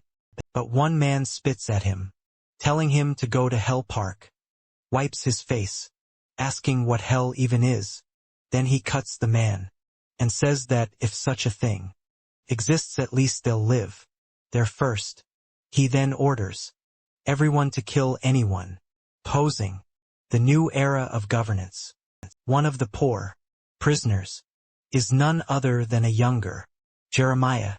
Back in the present, Jeremiah hadn't imagined meeting this man here, but he considers himself lucky. Maybe it's the perfect time to gather some information. He then activates the analysis ability. As soon as he uses his analysis ability, He sees that the two other guys with Park are normal humans. Except for one thing. They all have the human Stone Eater attribute. Jerem immediately understands that they're obtaining magic stones by killing people. Park raises his hand and tells Jeremiah not to be afraid, assuring him they're not there to cause trouble. In times like these, Park explains it's necessary to band together, and he asks if Jeremiah wants to join their group. Jeremiah is confused by the sudden invitation. Park elaborates that they're planning to take over a mall or some similar location to establish a base and recruit more people. Jeremy questions if there are people already in those places and whether they're awakened individuals. Park says no, just a group of folks from some Chinese restaurants, so there's no need to worry. He even promises Jeremy as much food as he wants. But then the ground starts to tremble. Everyone looks around, confused, trying to figure out why there's an earthquake now. Then comes the system window. It only warns of danger, announcing that pursuit has begun. Jerem has no idea what this means. Suddenly, tentacles begin emerging from the ground. Zombies appear on both sides, surrounding the group. The soldier starts attacking, while the guy with the bat panics, asking what's going on. But Park orders everyone to retreat to their base. Jerem agrees and asks Park to lead the way. He swings his chain, clearing out most of the tentacles. This display unsettles the assassin. Still, Park feels confident that if Jeremiah lets his guard down, he can take him down. Park moves in another direction, telling Jeremiah to follow him. For now, Jeremiah decides to play along, curious to see how things unfold. At least this chaos might make it easier for him to escape. As he follows the cars, he makes a vow to himself. Park Kunson is going to die here. Ahead, Park manages to kill a few zombies. The problem is everyone notices that the horde isn't diminishing. Suddenly, someone tells the soldier to duck. It's Jeremiah, who swings his chain, taking out the zombies ahead. Jeremiah scolds the soldier, telling him to wake up and use his spear properly. It seems like Jeremiah is the only one doing the heavy lifting now. The others are starting to get scared. They're wondering how they'll ever defeat someone like him. Even Park realizes that one misstep that could cost him everything. The way his comrades are reacting isn't a good sign. That's when Park suddenly activates his fear ability. A strange aura begins to spread from him, affecting the surrounding zombies. They freeze in place as a giant blue head appears, screaming. The zombies are disoriented and Park starts slaughtering them, always with that bizarre tongue sticking out. His allies praise him, saying it's what they expect from an awakened individual. With that, they decide to keep moving forward. The group progresses easily, clearing out the zombies. At least now, Jeremiah has learned about Park's abilities.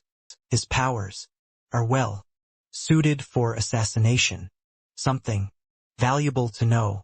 A while later, they enter the mall. Everyone is exhausted, commenting on how close they were to dying. Park introduces himself, formally saying they don't know each other well yet. Jerome also shares his name, but immediately asks about the cook from the restaurant. Park says it's fine and offers to take him to see the guy. They walk through the corridors until they stop in front of a door. Park explains that the person inside is a bit odd, so Jerem shouldn't be surprised. The door opens, revealing a man tied up on the floor. Gag Jerem uses his analysis ability. The man's name is Sung Hammon, 30 years old, with the ability to cook. Jerem notices that unlike the others, this guy doesn't have the human stone eater ability. Park calls Jerem over, remarking that he doesn't seem very surprised. Jeremiah comments that they said the guy was odd, so he figured he might be tied up. But Park finds it strange how naturally Jeremiah is reacting. Park says he thought Jeremiah might misunderstand, which is why he explained earlier. Jeremiah then asks why Park tied the man up. Maybe he's useful in some way.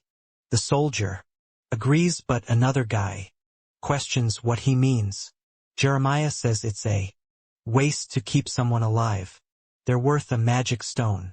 Park's expression changes instantly. He starts laughing, saying Jeremiah is remarkably honest when talking about killing. Jerome asks if it isn't entertaining. The lunatic beams, saying the world is too small to meet someone so similar to himself. What a twisted psycho. He killed insects, animals. He's unbearable. He recounts how even his family couldn't understand him. Wonder why. That's why he decided to become an entrepreneur and mask his desires with wealth. But now in this apocalypse, he's met someone so similar to himself. Park confesses that, to be honest, he was planning to kill Jeremiah, but he can't bring himself to kill someone so much like him. He asks if Jeremiah wants to team up and live in a pleasant world together. Jeremiah knew Park would fall for the trap. He'd used a similar strategy in his nightmare and already knew Park loves having a murder buddy. Jeremiah shakes hands with Park, saying it's an honor to meet someone so similar to himself. As the favorability between them reaches the required level, Jerem gains the fear ability. Our boy thanks the system for granting him the skill via telepathic transmission. Obviously this ability consumes mana to instill fear in others. Pretty complex skill. Park curious asks Jerem about his own abilities. Jerem lies, claiming his ability is just agile movement. Park recalls Jerem's evasive maneuvers and now understands what he was doing. However, Park also asks about the flaming chain. Jerem casually explains that it's just an ordinary chain, strengthened with several magic stones. Park then inquires about the abilities of the others. The two claim they don't have any, unsurprisingly, but Jerem finds it hard to believe, especially since his system analysis revealed that the two had awakened. Still, considering the risks they faced and the fact that no one used any powers, maybe it's true. Perhaps ordinary people don't gain abilities even after awakening. That's when the guy with the bat calls everyone's attention. A group of large figures with gas masks is approaching. No one expected creatures to be able to leave the purple zone. Darren realizes that if they come this far, it's because they're searching for him. The two other guys, panicked, ask what they're supposed to do since they're trapped in this place. Park turns to Jerem, suggesting they join forces again, because otherwise no one will survive. Taking a lead, Park says they'll clear the path. Like before, he activates fear once more. Damn, the guy is strong. He takes down one of the large creatures in a single strike. The others follow up, cutting and stabbing the creatures. Jerem has already gotten everything he wanted for the day. Now step by step he'll handle the most critical matters. A while later, they finally make it outside. The group, drenched in sweat, wonders aloud why the creatures enter that area. Park turns to Jerem, saying that together they can escape. But suddenly Jerem activates his wooden construction ability. Pillars rise and tells them to hold on tight. The clueless fools are all confused, asking what's going on. Park grabs a knife and slashes at the wood, calling Jeremy a bastard. But the zombies are already closing in. The soldier warns, there are too many zombies in the area. Guy in the beanie begs for someone to save them. Park keeps killing zombies, thinking it's a shame, but knowing he'll have to sacrifice these 2 pawns. At least they'll be useful for buying him some time. The 2 men realize too late that Park has killed a tentacle and Flood. Alone, the monster grabs them from behind as Park runs. He assumes the useless ones are already dead. He finishes off another tentacle and tries to keep fleeing. But ahead, for more zombies block his path. Now with a defeated expression, he wonders if he's going to die here. He activates fear, shouting at the creatures to stop messing with him. He charges forward, managing to kill quite a few. He vows not to die until he gets revenge on that bastard. But then he's surrounded again, and one of the zombies grabs his arm. The other arm is also restrained, and his knife falls to the ground still. He swears he'll survive, no matter what it takes. He stretches his hand, grabbing the zombie's head, ripping off a chunk of the creature's face.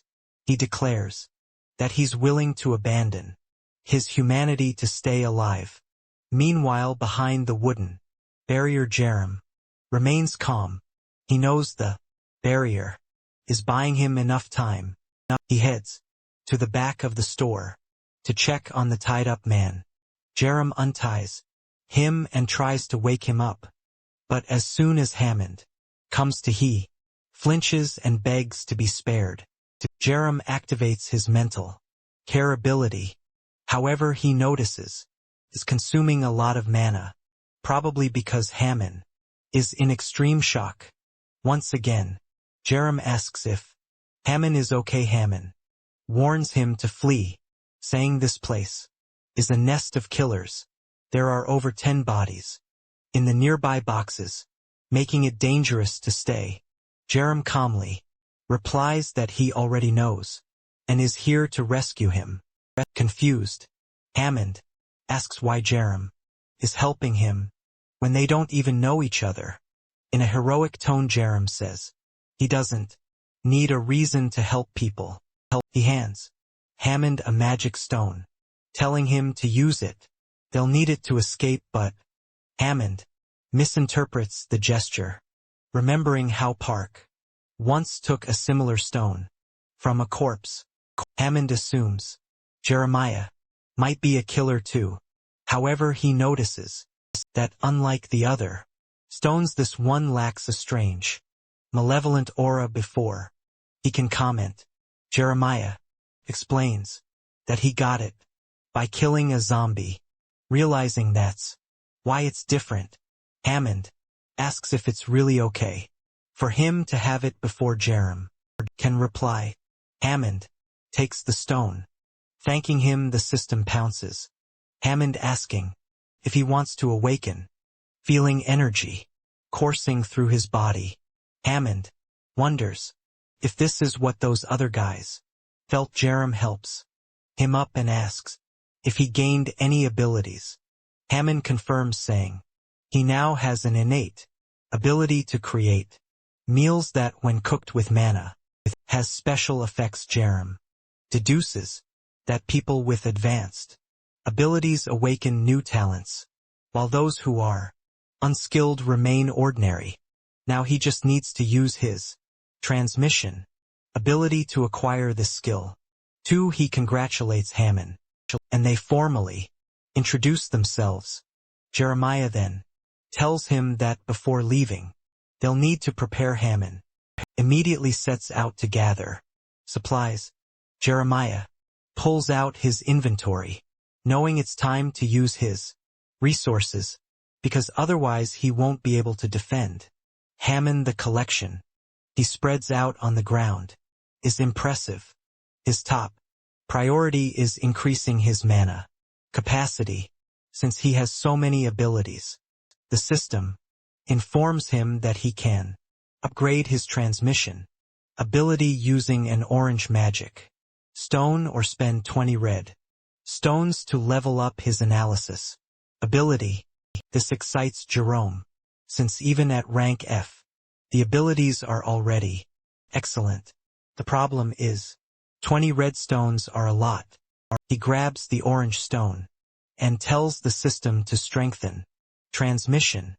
Flashbang like burst of light blinds him momentarily. With that, transmission advances to rank E. His mana capacity increases significantly, and now he can further enhance abilities acquired through transmission. Considering how many abilities he has, this upgrade is perfect. He also upgrades analysis, which now allows him to predict enemy movements. Curious to see how it works, he tests the skill. Just then, a pleasant smell hits his nose. Hammond has prepared a meal, saying it's too bulky to pack, so they should eat it now. Jeremiah eagerly grabs his chopsticks, saying it will be a pleasure. As they eat, he gains a 20% bonus to all stats for 3 hours. The food is incredibly potent. Obviously he eats everything and cleans the plate. He jokes that when gamer parents have kids, they'll convince them to eat vegetables by saying, "Eat this broccoli, and you'll gain 15 agility points." He praises Hammond, saying, "It's now much easier to escape." But Hammond Mention. that the entrance is blocked with wood. Jeremiah assures him, saying he knows another way out. He raises his chain and slams it into the ground. A path to the sewers opens. The two descend into the tunnel, when suddenly, an earthquake shakes the ground above. Hammond has no idea what's happening, but Jeremiah remains unimpressed. Then, the horror reveals itself. 3-headed monstrosity emerges. The heads scream in unison, mocking Jeremiah for finally being found. Hammond panics as Jeremiah wonders how they tracked him. The creature is grotesque with 3 heads, 2 arms and blades, extending from its limbs. Park appears with his signature, terrifying grin, calling out to Jerome. He tells Hammond to stay back and activates analysis. The system identifies Park as an infected awakened with triple-headed traits, enhanced sword skills, agility and more. Park, thrilled, declares he can't wait to kill Jeremiah, calling the encounter perfect timing. The system warns Jeremiah that he's been inflicted with fear. Hammond, overwhelmed, panics. Jerem activates mental care, gradually dispelling Hammond's fear. Part marvels at Jerem's many abilities, asking how it's possible. Jerem dismisses him, telling Hammond to return to the market, because things are about to get messy. He activates chain separation and fire dragon while fully buffed, decked out with agility, enhancing cat feet and other abilities. Jerem exudes confidence. Park lunges at him, but Jerem uses prediction, dodges the first punch and lands a solid hit on Park's chest. The monster reels back, coughing blood, unable to breathe properly. The imprint of Jerome's fist remains on its torso. The other 2 heads comment on how ridiculously strong the punch was, questioning how one person could outmatch them all. Park silences them, saying they can't kill Jerome quickly, need to savor it. He activates his strength and version of fear. The system informs Jerem that he's learned 32% of the ability used against him. If he experiences the skill multiple times and reaches 100%, he'll master it. Jerem mimics something new. He anticipates attacks from behind. Park charges again, but Jerem predicts it, landing another devastating blow to his chest. The force sends Park flying into the tunnel wall. Park struggles to understand how Jerem reacts so quickly. The two remaining heads plead with Park to retreat, but Park refuses, calling them useless trash. He prepares his weapons as the heads beg him not to kill them again. Ignoring their pleas, he says goodbye and cuts them off. The severed heads grotesquely mutate into something even worse. After a gruesome transformation, Parpair emerges with a single massive eye on a new head. He boasts about feeling magnificent now, activating fear again. Jerem's skill learning reaches 83%. Jerem is thrilled, calling Park a gift that keeps on giving. Once more Jerem fends off the fear with ease, using his chains to defend. Finally, his fear resistance hits 100%, upgrading to rank E. Now it's Jerem's turn. He activates his own version of fear. Park hesitates, realizing it's the same ability he used. But it's too late. Jerem lands another punch to Park's stomach. This time Jerem follows up with a relentless combo. The monstrous head bursts and Park's body is hurled to the far end of the tunnel. As he struggles to rise, Park finally understands Jerem is on an entirely different level. Jerem cautiously approaches the battered Park, who is half transformed and struggling to stay upright. Before Park can react, Jeremiah secures a chain around his arm and tries to pull him back. However, the monster manages to escape by abandoning half of his body. Jeremiah is amazed to see that even the severed arm alone is worth an orange magic stone. He quickly calls out for Hammond, asking where he is. Hammond appears shaken, saying he's been hearing terrifying noises. Jeremiah explains that he couldn't finish Park off, but at least he made him retreat, and it's unlikely he'll come back. The cook is astonished that Jeremiah survived a fight against the transformed Park. Jeremiah suggests they head back.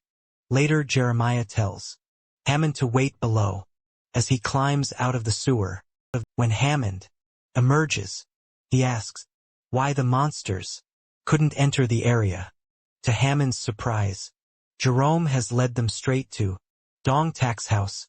Jerome calls for the professor, who appears overjoyed to see him. Turns out that Hammond and Dong Tak already know each other. Hammond explains that Jeremiah saved him. Dong Tak smiles and says Jeremiah helped him as well, leaving Hammond in shock at how many people Jeremiah has rescued. Indeed, Jeremiah seems to be the most altruistic protagonist, constantly saving someone here and another there. Jeremiah acknowledges their reunion but suggests they all go inside, since he's being pursued. The chubby professor asks why, and Jeremiah replies that it's because he's been killing too many enemies. Dong Tak praises him, saying if that's the case, he's more than welcome. Hammond shakes Dong Tak's hand, thanking him for his kindness. It then turns to Jeremiah, thanking him as well for everything. With this, Jeremiah's favorability with Hammond reaches the threshold, activating the transmission ability. A glowing Digimon-like circle appears, transferring abilities. Jerome, now learning Hammond's cooking skill, finds himself at rank F0%. progress. He wonders if cocktails also fall under this skill. Turning to Hammond, he asks if he brought any drinks. Heading to the kitchen, Jeremiah decides to prepare a cocktail. Not an energy drink with vodka, but one with soda. After a quick shake, the cocktail is ready. It grants a 10% stamina boost for 10 minutes. While it's not as impressive as Hammond's creations, Jeremiah is satisfied, knowing they'll still be useful. Meanwhile, Park is in the city, killing zombies. After each kill, he devours them, and finally his arm regenerates. Once more, he vows to kill Shinjirim. However, he senses something approaching, a powerful energy from afar. A demon-like presence causes him to tremble. Overwhelmed by its immense power, he even kneels, realizing he can't resist this being's existence. From a distance, a figure appears. Park recognizes her as the likely ruler of this area. The leader of the zombies. Plant-like tentacle emerges from her back, burrowing into the ground. It reappears on the other side, forming a giant mouth in front of the zombies. Park, mesmerized, declares that this is the queen, to whom he wants to dedicate everything. The zombies gather, merging into a strange, brain-like structure, with a large eye on top. This is their majesty, the 24th master of the martial arts, Dojo Park Izuo. It's revealed that she's the granddaughter of the legendary Dalbon. As a child, Izuo couldn't stand injustice. If a chubby kid stole from her friend, she'd immediately seek revenge. She frequently fought bullies in her neighborhood and began training with her grandfather from a young age. By the age of 6, she had already turned her school into a peaceful place. Through sheer strength. One day in the mountains, her grandfather asked her what she would do with her power. She replied that she wanted to protect everyone, so they could enjoy life. Bong bowed to her. All the disciples at the dojo followed suit, recognizing her as their new master. At 17, she began spreading her ideals worldwide. Once she intervened when some men mistreated a boy, kicking them away. With no hesitation, she brought the boy back to the dojo and introducing him as their newest member. The boy began training, and a year later, he joined her in standing up against injustice. One day, they encountered men harassing a girl. He boldly confronted them, asking if they wanted to die. The next scene shows both of them lying exhausted on the ground, having fought valiantly. This was the first time Ezio saw someone she saved go on to save another. As time passed, more people began to follow her, drawn to her vision of a world where everyone could smile. But now, the world had become a living hell. Still, Ezio brought her entire dojo with her, commanding them to use their martial arts to save others. As they charged forward, she warned that anyone who fled would die by her hands. The battle had begun, and Park Ezio refused to give up on her beliefs. But then a massive figure approached her, ready to strike. At that moment, she was utterly exhausted, with no strength left to fight. Closing her eyes, she accepted that survival was impossible. However, one of her disciples stepped in front of her, taking the blow directly to his stomach. It was the very boy she had saved in the past. She screamed his name and lost her composure. With a powerful kick, she sent the brute flying and rushed to the disciple, demanding to know why he did it. The young man, bleeding heavily, smiled and said he had learned that martial Arts were meant to save others. He was happy.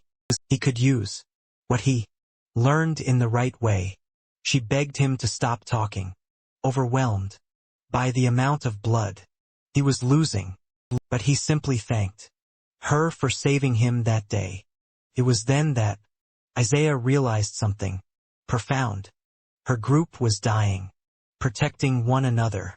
In the process, Beavis, who had grown and trained with her, had saved countless lives. But it was undeniable. Every day, more and more of them were disappearing. Their mission, to save others, came at the cost of their lives. Holding a flower, she whispered, a wish for everyone, to find a better place. That night she resolved to eliminate all those who occupied the village. But just as she prepared, the sky turned green. It was the day the meteor struck. Instead of fleeing, one of her followers ran to her, calling for their master. The meteor hit squarely, engulfing the entire area in smoke. When Asia regained consciousness, she realized that everyone around her was melting. Her disciples turned to her, saying they felt strange, and urging her to flee. But it was too late. Everyone exploded and the goose bladdered onto her. She was absorbed into the foundation, falling to her knees as claws sprouted from her back and horns grew on her head. The desire to kill consumed her mind. When she regained some semblance of awareness, she found herself transformed. From the pile of corpses, she rose to the sky. A massive eye called her, Your Majesty, urging her to consume and perfect herself. She stabbed it with her tail, draining it as the creature pledged its loyalty to the strong. Back in the city, Jeremiah noticed something strange. The zombies stopped moving. The system announced that Park Kunson had died. The zombies in front of Jeremiah disintegrated into sludge. A new mission appeared. Prevent the Queen's perfect transformation. He had a 5-hour time limit and needed to inflict at least 50% damage on the infected ground.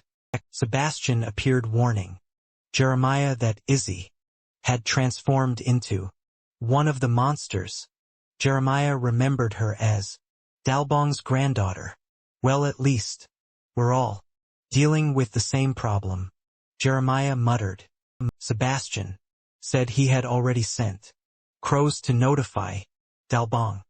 Within moments the old man arrived, demanding to know where Izzy was. Sebastian pointed to the purple zone, saying she was at its center. Without hesitation, Dalbong sprinted toward her. Jerem told Sebastian to warn others to stay back. It was going to get dangerous.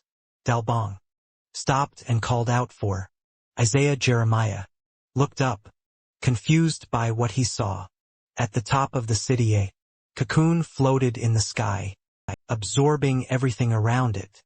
Inside, a faint face could be seen emerging. Jeremiah activated analysis. Park Izio, 23 years old, now in the seed of the Queen. She was receiving energy from multiple tubes, and once fully formed she would no longer be able to return to her human form. Jerem informed Dalbon that they needed to sever those connections to save her. He leaped up with his flaming chains, landing a direct hit on the cocoon. However, it only lost 0.5% durability. Dalbong, at a loss, began concentrating his mana. He explained to Jerem that he could only use this technique once, and urged him to watch carefully. Leaping toward the cocoon, Dalbong declared, if something is hard on the outside. Jerem's analysis revealed that Dalbong's trembling fist had an effect similar to acoustic magic. The soft on the inside, That's where you strike. Dalbong finished. His punch landed with a massive shock wave, creating an explosion and causing liquid to ooze out of the cocoon. Despite his age, Dalbong managed to reduce the cocoon's durability to 88.9%. The old man impressed Jerem, who remarked on his incredible strength.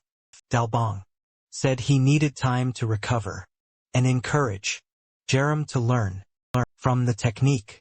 Confidently, Jerem replied that he had already learned enough. He detached his chains and launched himself at the cocoon, activating the acoustic magic in his fist.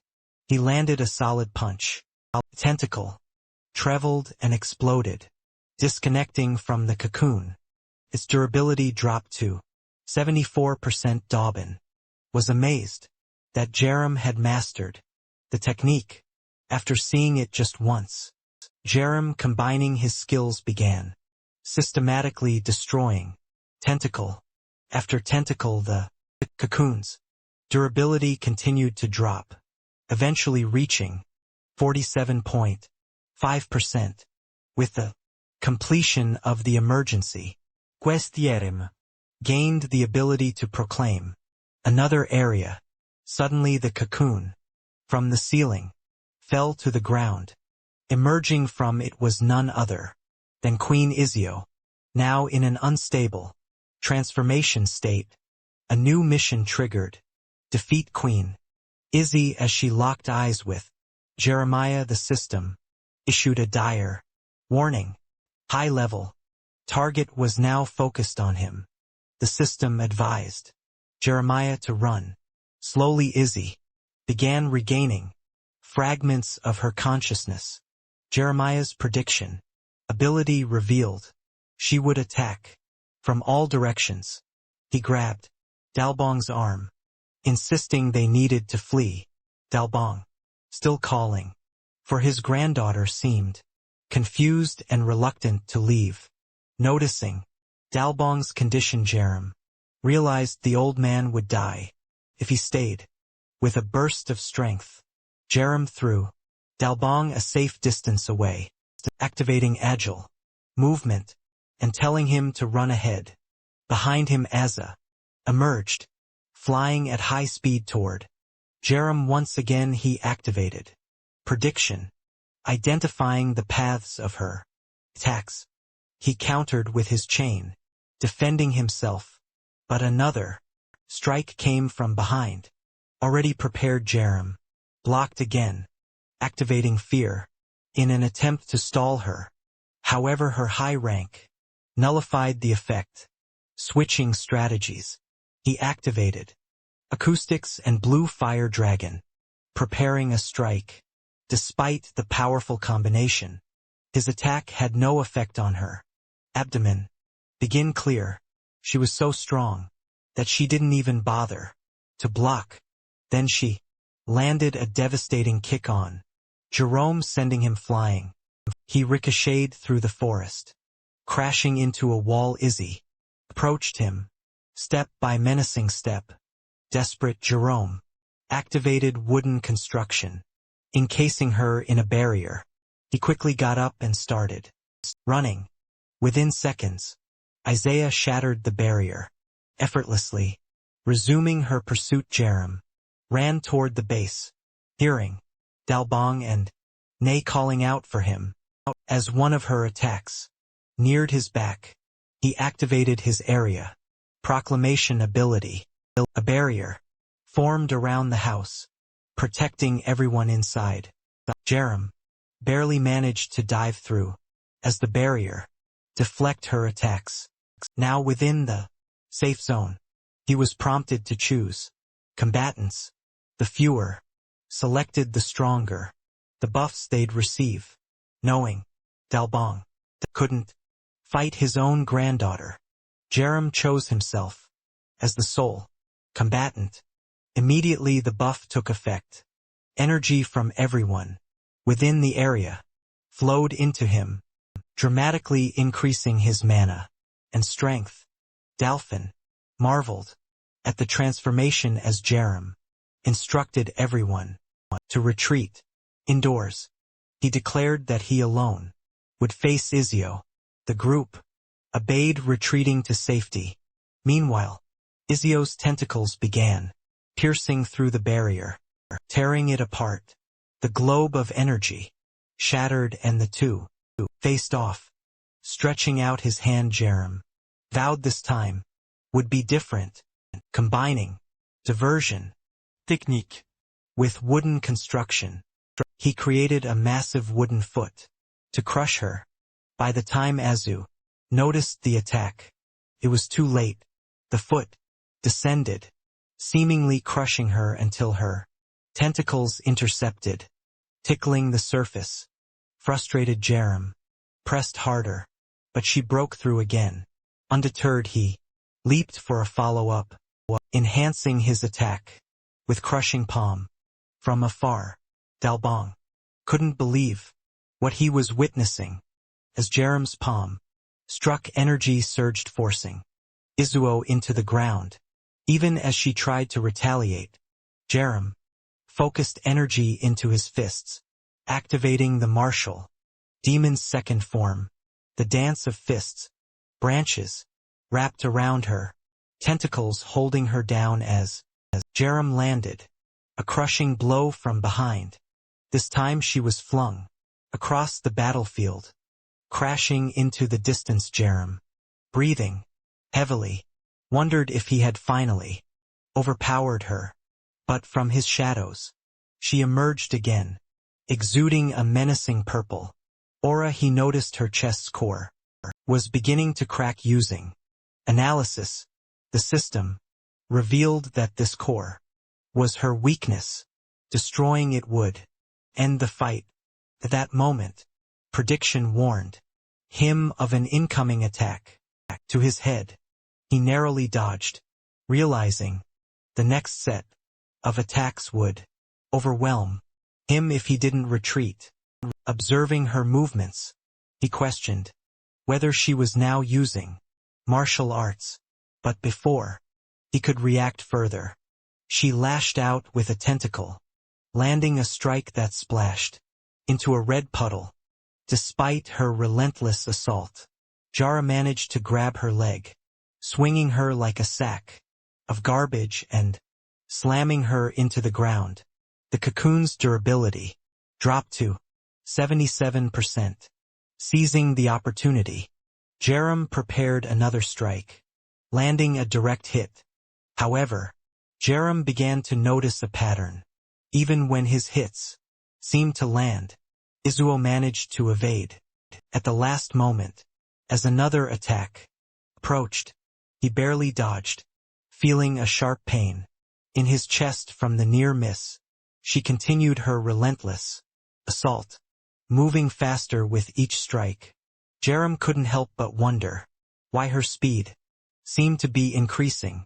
She gave it him with an attack aimed at his face, and he countered with a punch. Both of them landed their strikes, sending each other sliding backward outside the barrier. The others could only hear the sounds of their fierce battle. They asked Dalbong if he was sure Jerem would be okay, but Dalbong's expression was grim. He knew things were heading toward disaster. At this moment, we delve into Dalbong's past. A martial prodigy, blessed by the gods, he quickly rose to become a champion. But his arrogance and selfishness overshadowed his skill. He berated his own son, calling him weak and a disgrace to their family. Boy left behind a note, apologizing for not being someone his father could rely on. At the age of 20, his son left home. Dalbong dismissed him as a loser and moved on, forgetting the boy entirely. Years later, government officials came to Dalbong's dojo, asking if he was the father of Park Sin-rian. Dalbong immediately sensed something was wrong. The scene shifted to his son's funeral. A little girl sat on the floor crying, while others murmured about how tragic the car accident was. Dalbong stood frozen, unsure of what to do. The girl looked up at him and recognized his face from a photo and ran to him in tears, asking if he was her grandfather. Until that moment, Dalbong hadn't known. He had a granddaughter with no other family. He was left to raise her, despite being too old to care for a child. Dalbong did his best. It wasn't easy. One day he asked her what she wanted to do with the power she gained from martial arts. She replied that she wanted to protect everyone so they could enjoy their lives. Dalbong smiled gently, patting her head, telling her she was far better than he ever was. It was that he realized he had something far more precious than martial arts. Though we hadn't known how to raise her properly, she grew into an adult with a heart purer than anyone else's. She soon became the most valuable treasure in his life. Ingshan, standing beside him, asked why he was just standing there. Dalbong was contemplating the martial demon's final form. Technique. Could exchange one's life force for a celestial body. He told Yongsun to take care of things if Isa returned, then whispered that he loved his granddaughter deeply as a blue aura enveloped him. Yongsun shouted, asking what Dalwang was doing. Dalbong continued to gather energy, declaring he'd give everything for Izuo. As his power surged into the heavens, he acknowledged the price, even if it meant sacrificing himself. He was willing to save Izuo. Meanwhile, Jerem was being beaten down. Izuo's speed had reached a point where even his predictions couldn't keep up. She launched another punch straight at his face. But suddenly, Dalbong arrived with a flying kick. Izuo noticed him too late and took a heavy blow to her arm, sending her flying. Dalbong stepped in front of Jerem, telling him to watch and learn. This is the true power of the celestial demon's martial arts. A pack of spectral tigers emerged from Dalbong, charging toward Izuo. The system informed Jerem that he was witnessing perfect demonstration of an expert skill. His learning meter shot to 100%, unlocking the second gate of Dioshan. Dalbong assured Jerem he could handle the chaos, giving him permission to rest. Izuo meanwhile gathered the energy from Dalbong's previous attacks, neutralizing them. Activating her own aura, she prepared for a counter-attack. Dalbong praised her, saying it was the least he expected from his granddaughter, but he warned her to stay alert. He was ready for the final fight of his life. Dalbong advanced again, narrowly dodging her attacks and landing a powerful punch to her abdomen, sending her flying. Still midair, she activated power in her hands, forming spikes that pierce his back. Dalbong shrugged off the attack, criticizing her weak resolve. Charging forward, he called her slow and unmotivated. She turned to defend, creating a glowing energy sphere.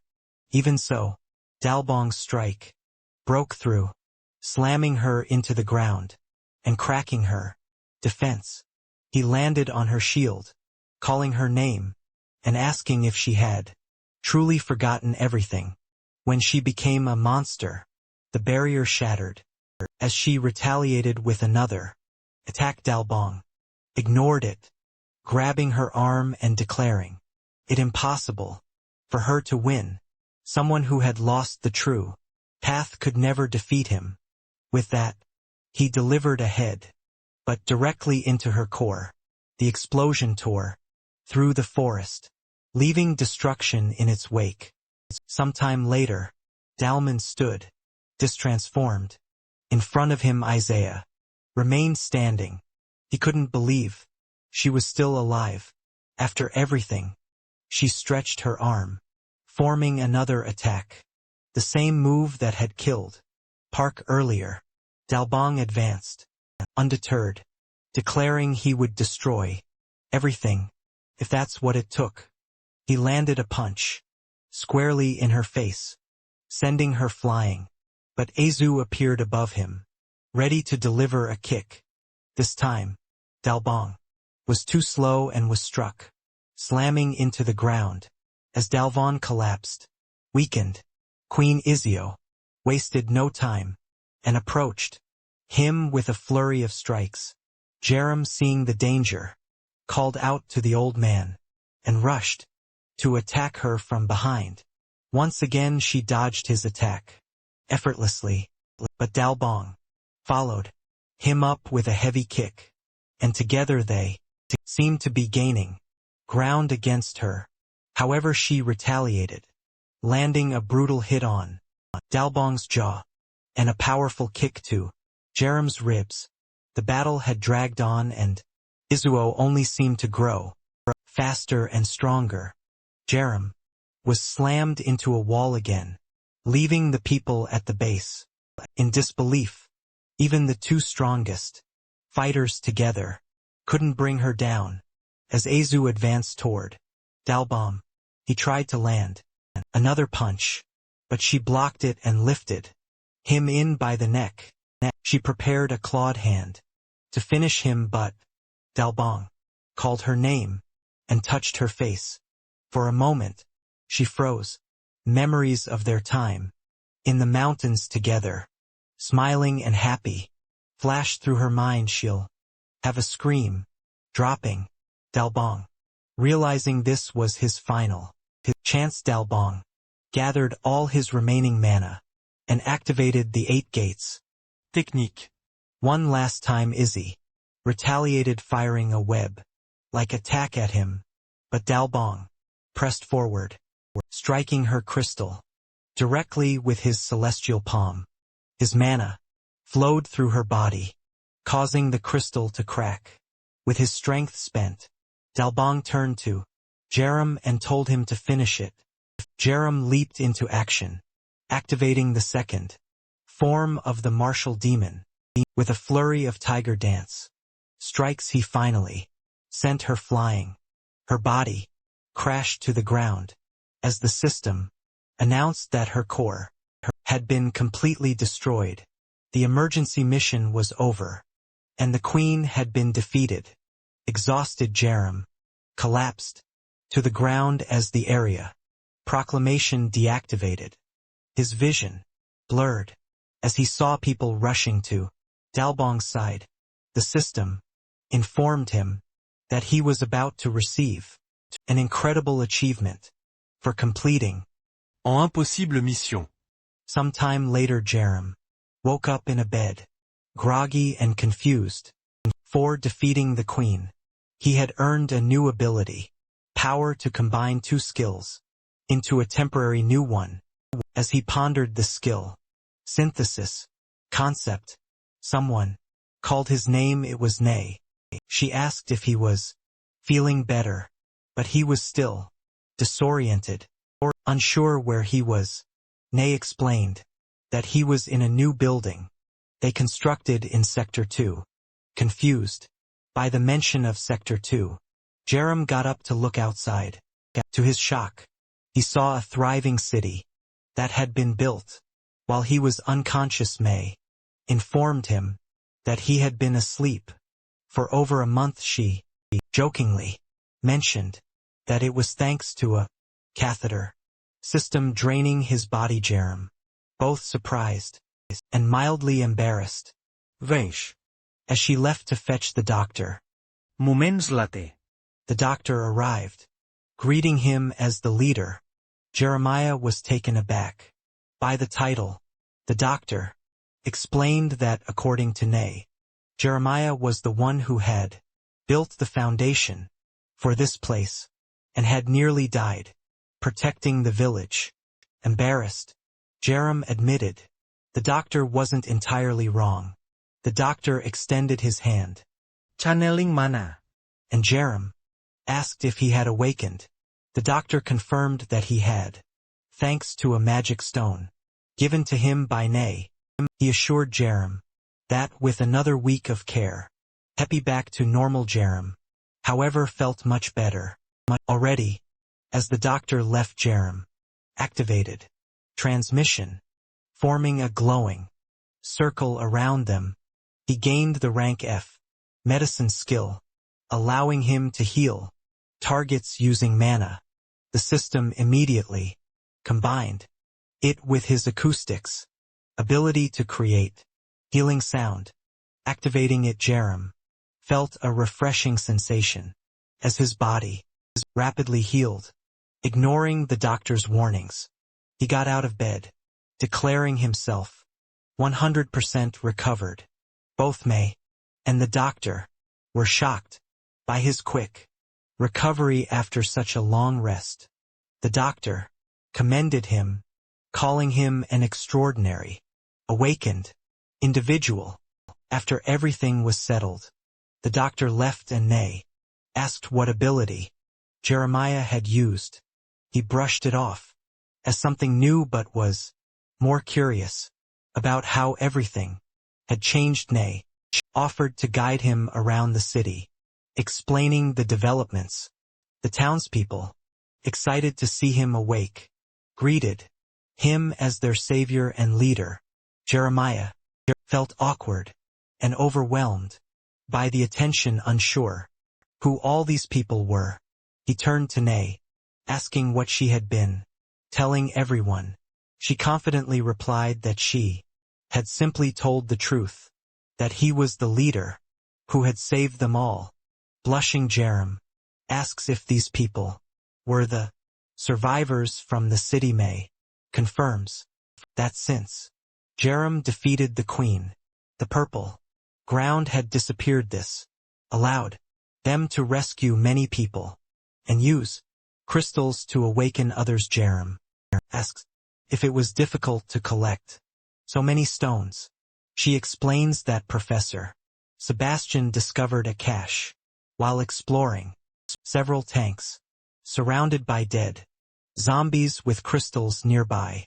Jerem then asks about Dalbong and Izione, says they are in Sector 1, and suggests he go see for himself. When they arrive, Jerem is astonished by the size of the facility. It looks like a modern hospital, complete with electricity. May explains they salvaged generators from the city and were rebuilding everything. As they enter, Jeremiah sees the doctor standing next to two bodies. He immediately asks about Dalbong's condition. The doctor explains that Dalbong's spine is severely damaged. Even if he survives this crisis, it's unlikely he'll ever walk again.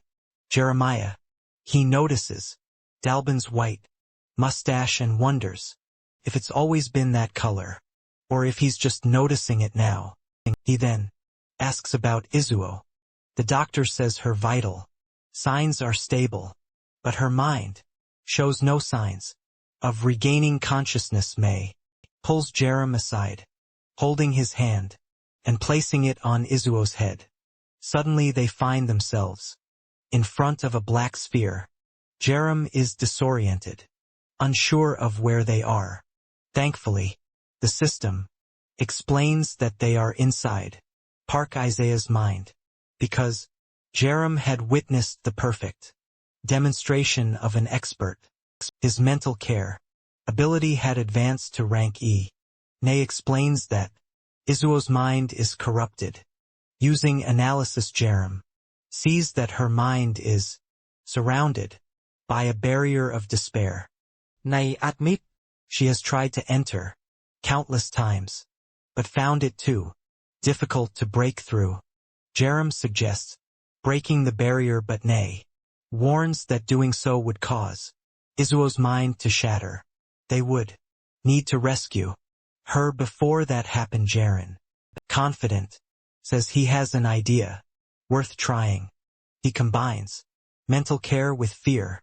Creating a new ability. Mental pressure. Activating it. He feels an overwhelming power in his hand. He touches the barrier and energy begins spreading across it. The entire sphere fragments, leaving May. Amazed, she asks how he managed to do it on his first try. Jerem simply replies, "I'll be back soon," and dives inside Izuo's mind. He sees a corrupted zombie, accusing her of causing its death. Izuo punches the zombie, killing it. Keep coming. The apparitions berate her, calling her a cowardly disgrace and questioning if this is what they deserve for following her. Despite their words, Iso doesn't hesitate. She keeps fighting, finishing them off one by one. Even as they cry out in pain, she pushes forward. Then a shadow resembling Dal Bong forms, asking if she intends to kill her grandfather. A second time, Ezio doesn't flinch and delivers a flying kick to its face. Even the boy she had saved appears, asking how long the great master will continue like this. She punches him too, unwavering. This endless cycle continues as the apparitions mock her, claiming she'll tire. Eventually, they declare they have all eternity, and she will break down. Sooner or later, bit by bit, she begins to lose her mind. Dalbo's shadow gains color and urges her to rest, claiming it's the only way out, since she'll never escape this place. At that moment, an energy burst explodes on the ground, catching Izzy off guard. Jerem appears, surprising her. Recognizing him, she asks what he's doing there. Jeremiah admits how mentally exhausted she looks. After all, she's been fighting these apparitions non-stop for over a month. He tells her he's there to help her escape. The apparitions taunt her, questioning if she plans to abandon them and run away. Jeremiah uses analysis, revealing that these apparitions are manifestations of Izuo's trauma. If she doesn't overcome them, they will endlessly reappear. Seeing how unwell she is, Jeremiah tells her that none of this is her fault. He reminds her that believing these accusations would insult the sacrifices of everyone who fought alongside her. She admits she knows that, but it's hard to accept. Jeremiah points to the apparitions. Do they really look like the comrades you remember?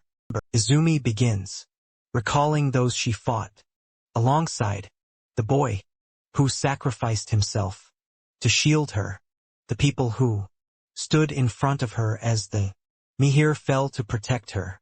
She remembers that until the end, they were pure martial artists. It was her own fear of being insufficient that had transformed her comrades into monsters. To lend a hand, Jerem activated his mental power. He walked toward the creatures and stopped in front of them. He bowed and apologized for insulting their legacy like this. Ghost seemed confused, but not for long, as Izuo once again started destroying them. With that, the mental barrier seemed to dissolve as well. The creatures transformed back into her comrades. They told her that now she was truly the master they had known. They approached her and told her not to resent them like this. They had cherished her time by her side. They would always remain in her memories, but now it was time for her to follow her own path. Isaiah called out to them as they disappeared into the air. With this, she managed to overcome her trauma. She turned to Jeremiah and thanked him for his help, but he responded that she had saved herself, not him. Now it was time for both of them to return to the real world. After crossing the void, she woke up in the hospital. Immediately, she sat up and called for her grandfather.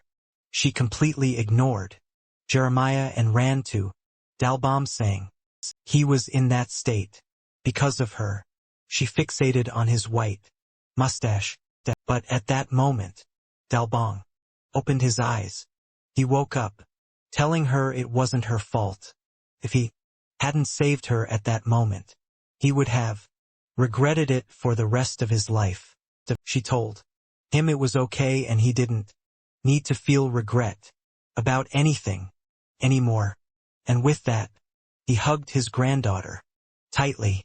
A while later, as Isaiah was leaving the room, Nay asked to talk to her for a moment.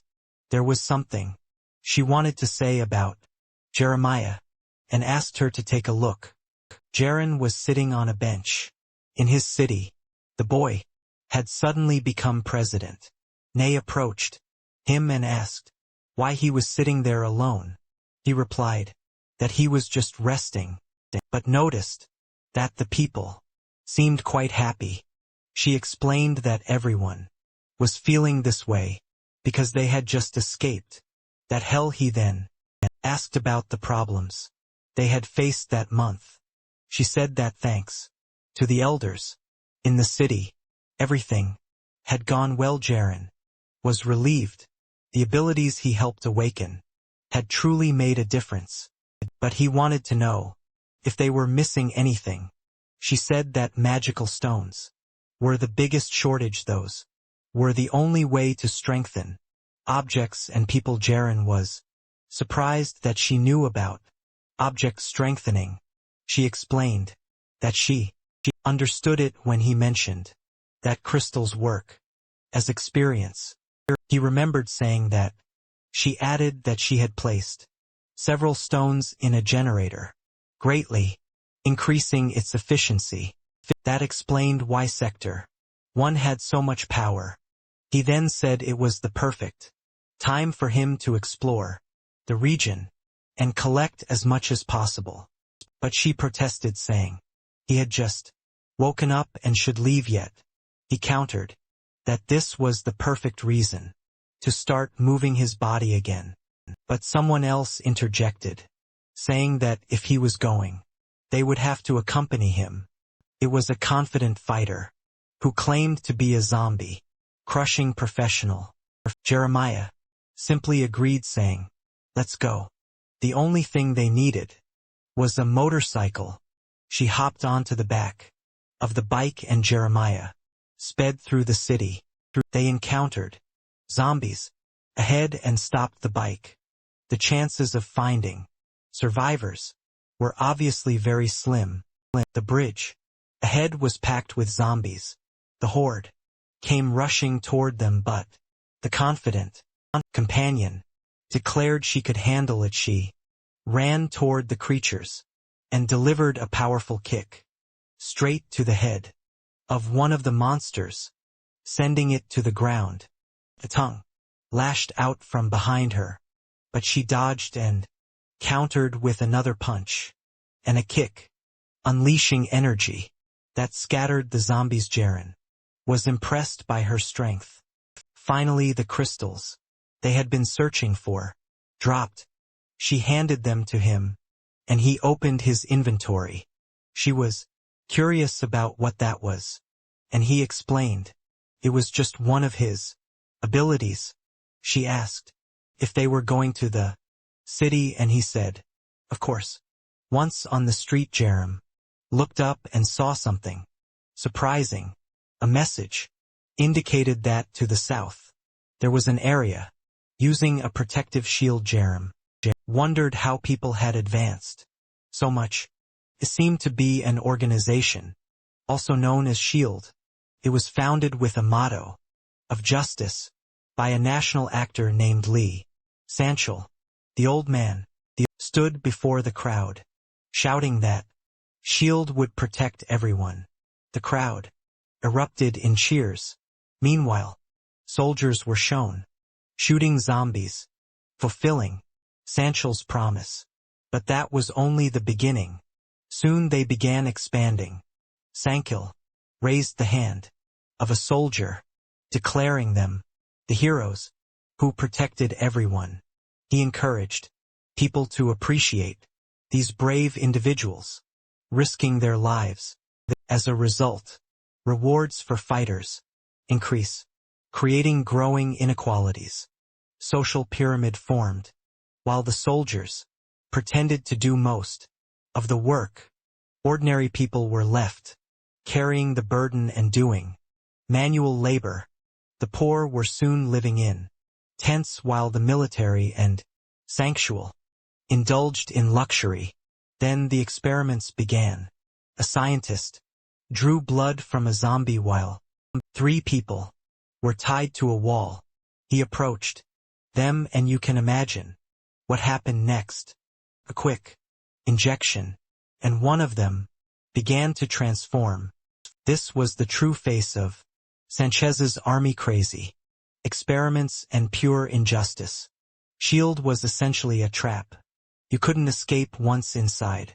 Seeing the message, Jeremiah realized they were starting to make their move.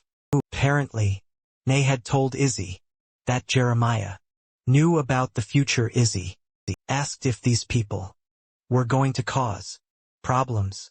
He replied that they probably would, so they needed to investigate. But first Jerem slammed his fist into the ground. The zombies across the city heard the sound. He grabbed his chain, declaring that it was time to herd the sheep. The zombies swarmed toward them, but the pair easily eliminated them. Not long after, they returned to their motorcycle. That's when Jeremiah had the idea to upgrade it. The system informed him that he could enhance both the body and the engine. This meant the bike might gain 2 different abilities. He modified the engine, drastically reducing its sound. Izio immediately noticed and asked why it had gone so quiet. He explained that he had strengthened it the same way he had upgraded his weapon. Impressed, she admitted she didn't know the stones could be used in so many ways. He eyed another stone and said he would show her again. He strengthened the engine further, upgrading it to the next rank, and unlocking the stealth ability on the road. He activated the stealth mode and the 2 roads, silently blending into the shadows, as if in black and white. They passed by SHIELD soldiers stationed at a bridge. Jeremiah thought it was the perfect chance to test the stealth. They moved close to the soldiers, who seemed to sense something. For a moment, one asked if something was wrong, while the other said he felt something strange. But they had no idea. Jeremiah and Isaiah were already far ahead. Near the base, it was the same place Jeremiah had seen in the past. Their stealth worked so well that they found themselves in the middle of the enemy's base. At that moment, an announcement played, declaring that they had finished restoring the village. The voice was one Jeremiah knew all too well. Kim Hong-suk, SHIELD's propaganda director Hyung Suk spoke about how thanks to the awakened ones who had dedicated their lives, they had finally achieved this success. Pointing to the soldiers, he proclaimed that they deserved long lives. For him, the government and military were useless. Only SHIELD could win this war. The crowd cheered SHIELD's name in celebration. Henchster continued saying, they must first appreciate the heroism of these individuals. That was why those who fought on the front lines would become first-class citizens. Jerem activated analysis, discovering that Kim Hyung-suk was a human magic stone eater with the title of hybrid creature. Hyung-suk showed a map, urging everyone to continue earning their qualifications. That way, they could access the true, Shield village. or even the central base, known as Paradise Isaiah, remarked that the group seemed massive and highly influential. How many have so much strength and military resources? She asked. Jerem had no idea, but agreed. It wasn't surprising that Hyungshik dismissed the official military as incompetent. He was more curious about the hybrid creature, title, and why S.H.I.E.L.D. was so focused on expansion. Clearly, there was more to this than he knew. Ezio asked what he planned to do. He replied that for now, they would do nothing, since there were many civilians present. Plus he had no idea how powerful the awakened ones in S.H.I.E.L.D. were. At the moment, they were at a numerical disadvantage. He explained that as far as he knew, S.H.I.E.L.D. conducted experiments with zombie blood. Ezio asked if they were insane, and what they planned to do in Paradise. Jeremiah said they would focus on gathering information for now. The scene shifted to the forest where Crow flew overhead. Shriel's army was advancing, carrying injured men on stretchers. One soldier muttered that the operation had fallen into a trap and was now a complete failure. Zombies began approaching as the soldiers prepared for battle. They started shooting using shields to hold back the horde. Some zombies fell, and the soldiers grew optimistic, thinking they might hold out. Then the larger zombies appeared. One soldier shouted for them to block the attack. 3 soldiers tried to brace themselves, but they were crushed. Others opened fire, but despite hitting their marks, it was too late.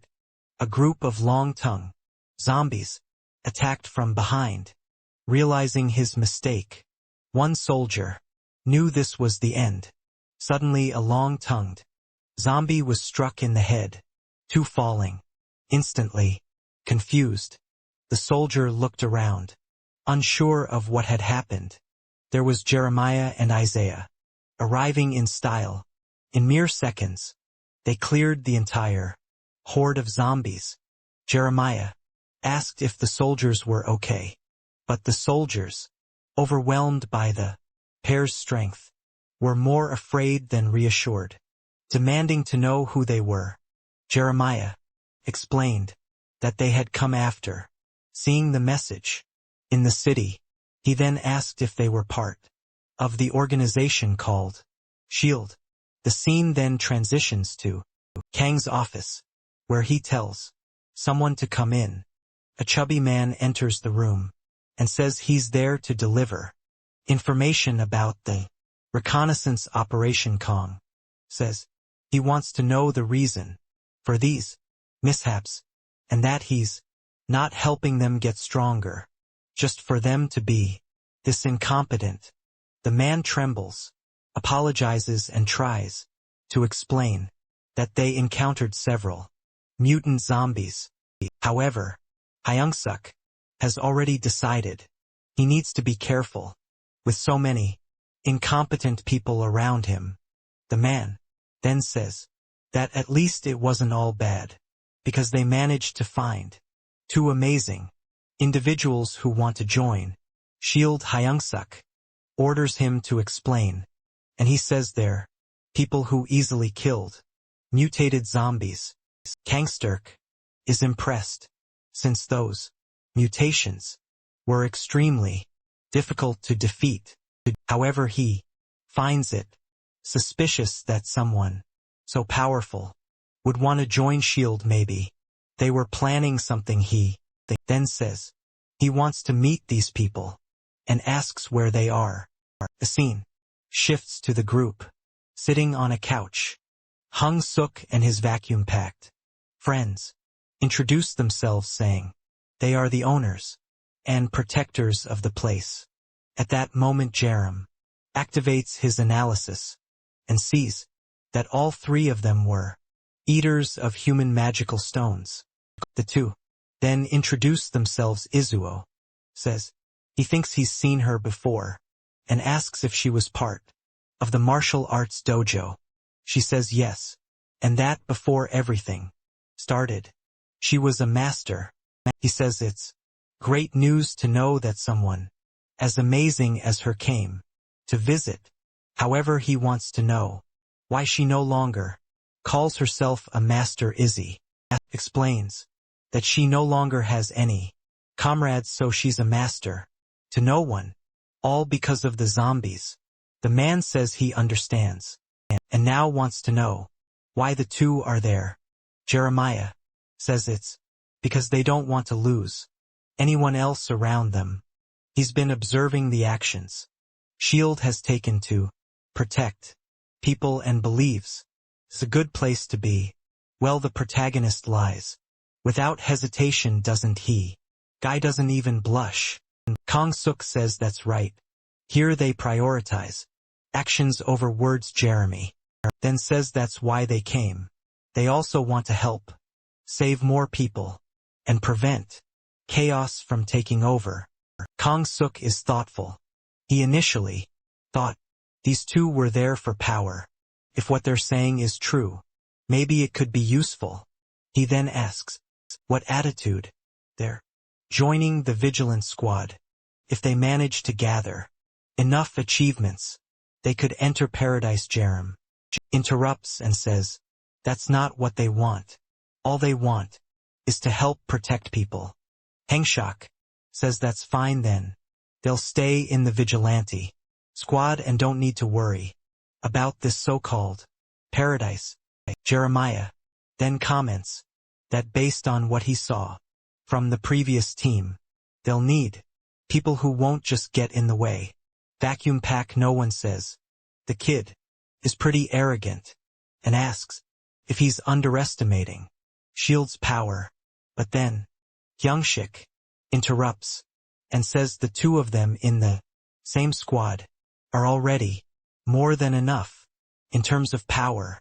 The two get visibly annoyed, veins popping on their faces, and ask if she's looking for a fight, until Hyungsu gives them a glare, and they quiet down, and they train their chest and arms but skip leg day, the classic Dorito shape. Hyungsuk then agrees and says they'll prepare a special squad just for the two of them. Both of them stand up and thank Hyungsuk for understanding their situation. As soon as they leave, the others comment that they seem skilled but are way too full of themselves.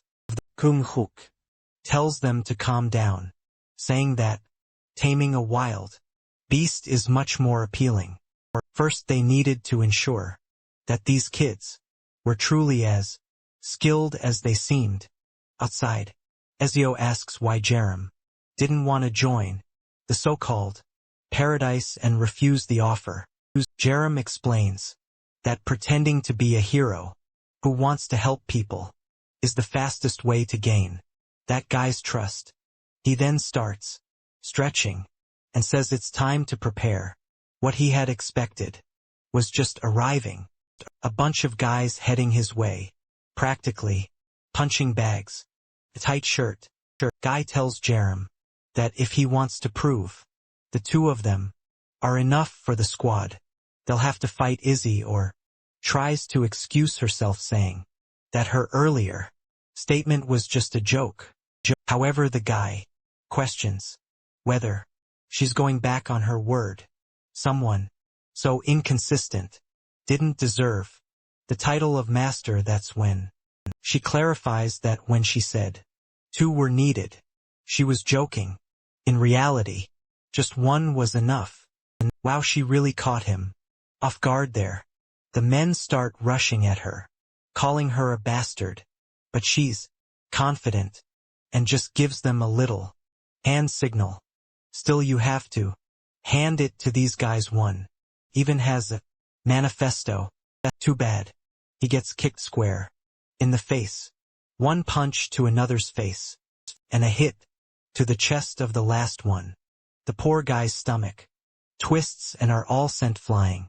The onlookers comment that she's tearing them apart. But even with all of them attacking simultaneously, they didn't stand a chance. Another beautiful kick, executed by Izzy. The titrated guys are terrified of the strength of Jojin martial arts.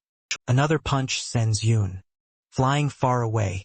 Not even 10 seconds had passed, and they were all moaning in pain.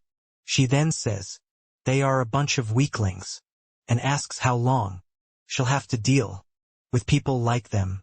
She looks at Jerem and warns them that he's much stronger than she is. The men start trembling. If they didn't stand a chance against her, Imagine. against him, one of them, lying on the ground, just stares at Izuo's back. She then turns to the two Doritos and asks if the cowards won't fight her. One of them says, it seems he'll have to handle this personally. He starts activating his mana and tells her things are about to get serious. Ezio gets excited, realizing the guy is better than she expected. She gets into her stance and signals him to come. He attacks, but suddenly someone yells at them to stop. It's Hyungsuk, who jumps down from above and runs toward the bald guys. He slaps them across the face. Immediately, he yells at them, saying what they're doing is completely wrong. Regardless of how strong they were, they had already promised to fight for the people there. The two fools apologize, admitting their mistake. Kong Suk orders them to pick up the fallen guys and get out of there. They leave quickly. Kong Suk turns to the two and apologizes for his men acting that way. Jerem says it's fine, since in the end, the ones who got beaten were his men. He jokes that he should be the one apologizing for what happened, but Young Shek insists that it was their fault, so he apologizes again before leaving. Jerem is impressed by how well that guy fakes being genuinely sorry. Back in his office, Hyungsuk is amazed at the strength of a martial arts dojo master, not to mention that the girl said the other guy was even stronger than her. He smiles, already planning to take full advantage of the two.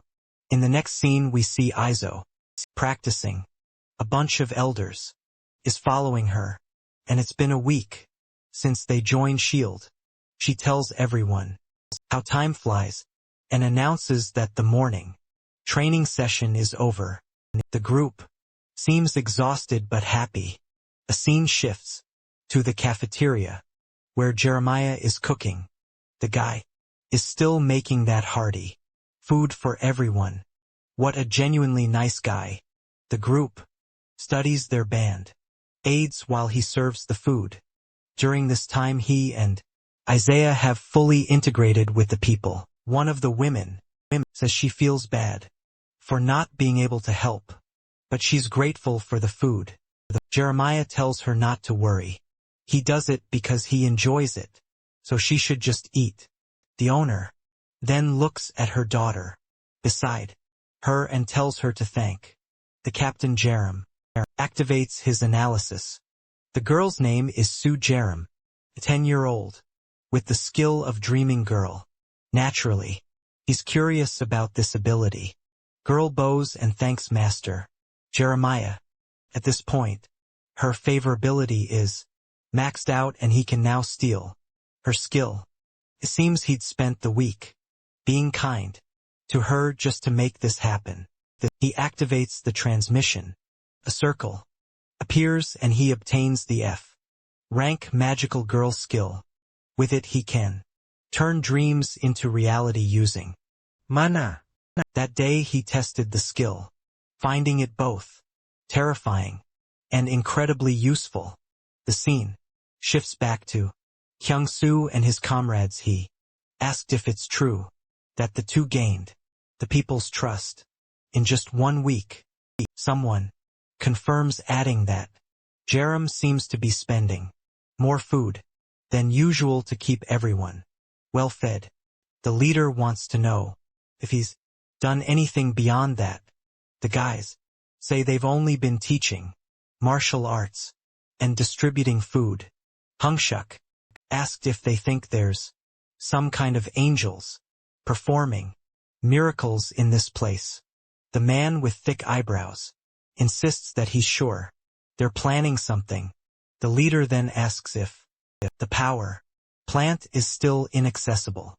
The guy says yes, it's too dangerous, but they've been keeping an eye on it. Young stock says this is the perfect time to check it out, to see if those two are truly heroes of justice or just bluffing. Sometime later, he tells the two that he's heard about all the good they've been doing for the survivors on behalf of the entire squad. He wants to thank them both. Jeremiah says there's no need. He's just doing what he believes is right. Hangstuck replies that he feels a great sense of honesty from them and asks if he could request a favor. The two grew apprehensive as he lays a map on the table, explains that at the power plant, marked on the map, there are terrifying monsters. The two look intrigued. A man in the back adds that they had sent an analysis team, but they lost contact with them. Jeremiah asks for more information. Kengshak shows him the communication log. The recordings reveal that the zombies that aren't ordinary and are far too strong. There are screams, and then the communication cuts off. Jerome realizes everyone sent to analyze the location is dead. Kongshak explains that to save more people, they need more energy. Izzy immediately understand that this beast of a task is being assigned to the two of them. Kongshak confirms, saying that with their abilities, they wouldn't meet the same fate as the vigilant teams. Jerem smiles and says that if it's to save more people, he's definitely willing to do it. Young Shok stands, thanking them for their dedication, but as he starts to mention a reward, Jerem interrupts, saying it's unnecessary since he's doing it to help the survivors. Hangschok remarks that Jerem seems firm in his convictions. Later, the muscular guys question if the two will really be able to pull it off. Kyung Sik dismisses their doubts, saying it doesn't matter if they die. It's not their problem. While they're attacking the power plant, the squad will target a hospital they've been planning to raid for a long time. Outside, Jerem and Izuo talk. Izuo expresses her doubts, noting that many people have died in that place. Jerem agrees about the danger, sure that there's a creature of much higher level there. But Izuo says that makes it even more exciting and tells him they should get going. On the road, they're back on their bikes, heading toward the plant. When they see the sign for the plant, Jerem jokes it feels like PUBG. As they cautiously approach, Jerem suddenly tells Izuo to wait. Something is leaping toward them. As the albino ghoul jaws wide, ready to devour them, Jeremiah quickly realizes these are evolved ghouls. He launches an attack with his chain. The creatures are covered in energy. He had expected these creatures to have mastered electricity. They only should combine triple attack, sending electricity through Jerome's chain as shocking his arm. Stunned, he freezes, similar to Pikachu. As the monsters rush at him again, Izzy calls out and moves to help. The creatures launch another attack, but she manages to raise a barrier. She tries to hold them off, but the monsters overwhelm her, and she takes a hit. It doesn't last long before they're back, aiming to bite Jerome. He lowers his head to shield himself, but takes a blow to the chest. The monsters aren't just electrically charged. They are intelligent. Jerem realizes there's only one way out of this. He has. It takes to use a particular ability, but decides there's no other choice.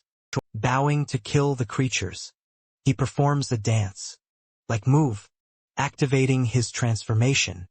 It's the power of the magical girl skill which momentarily confuses enemies during transformation. Jerem's weapon begins to manifest, but it's not what anyone expected. It's a bow adorned with ribbons.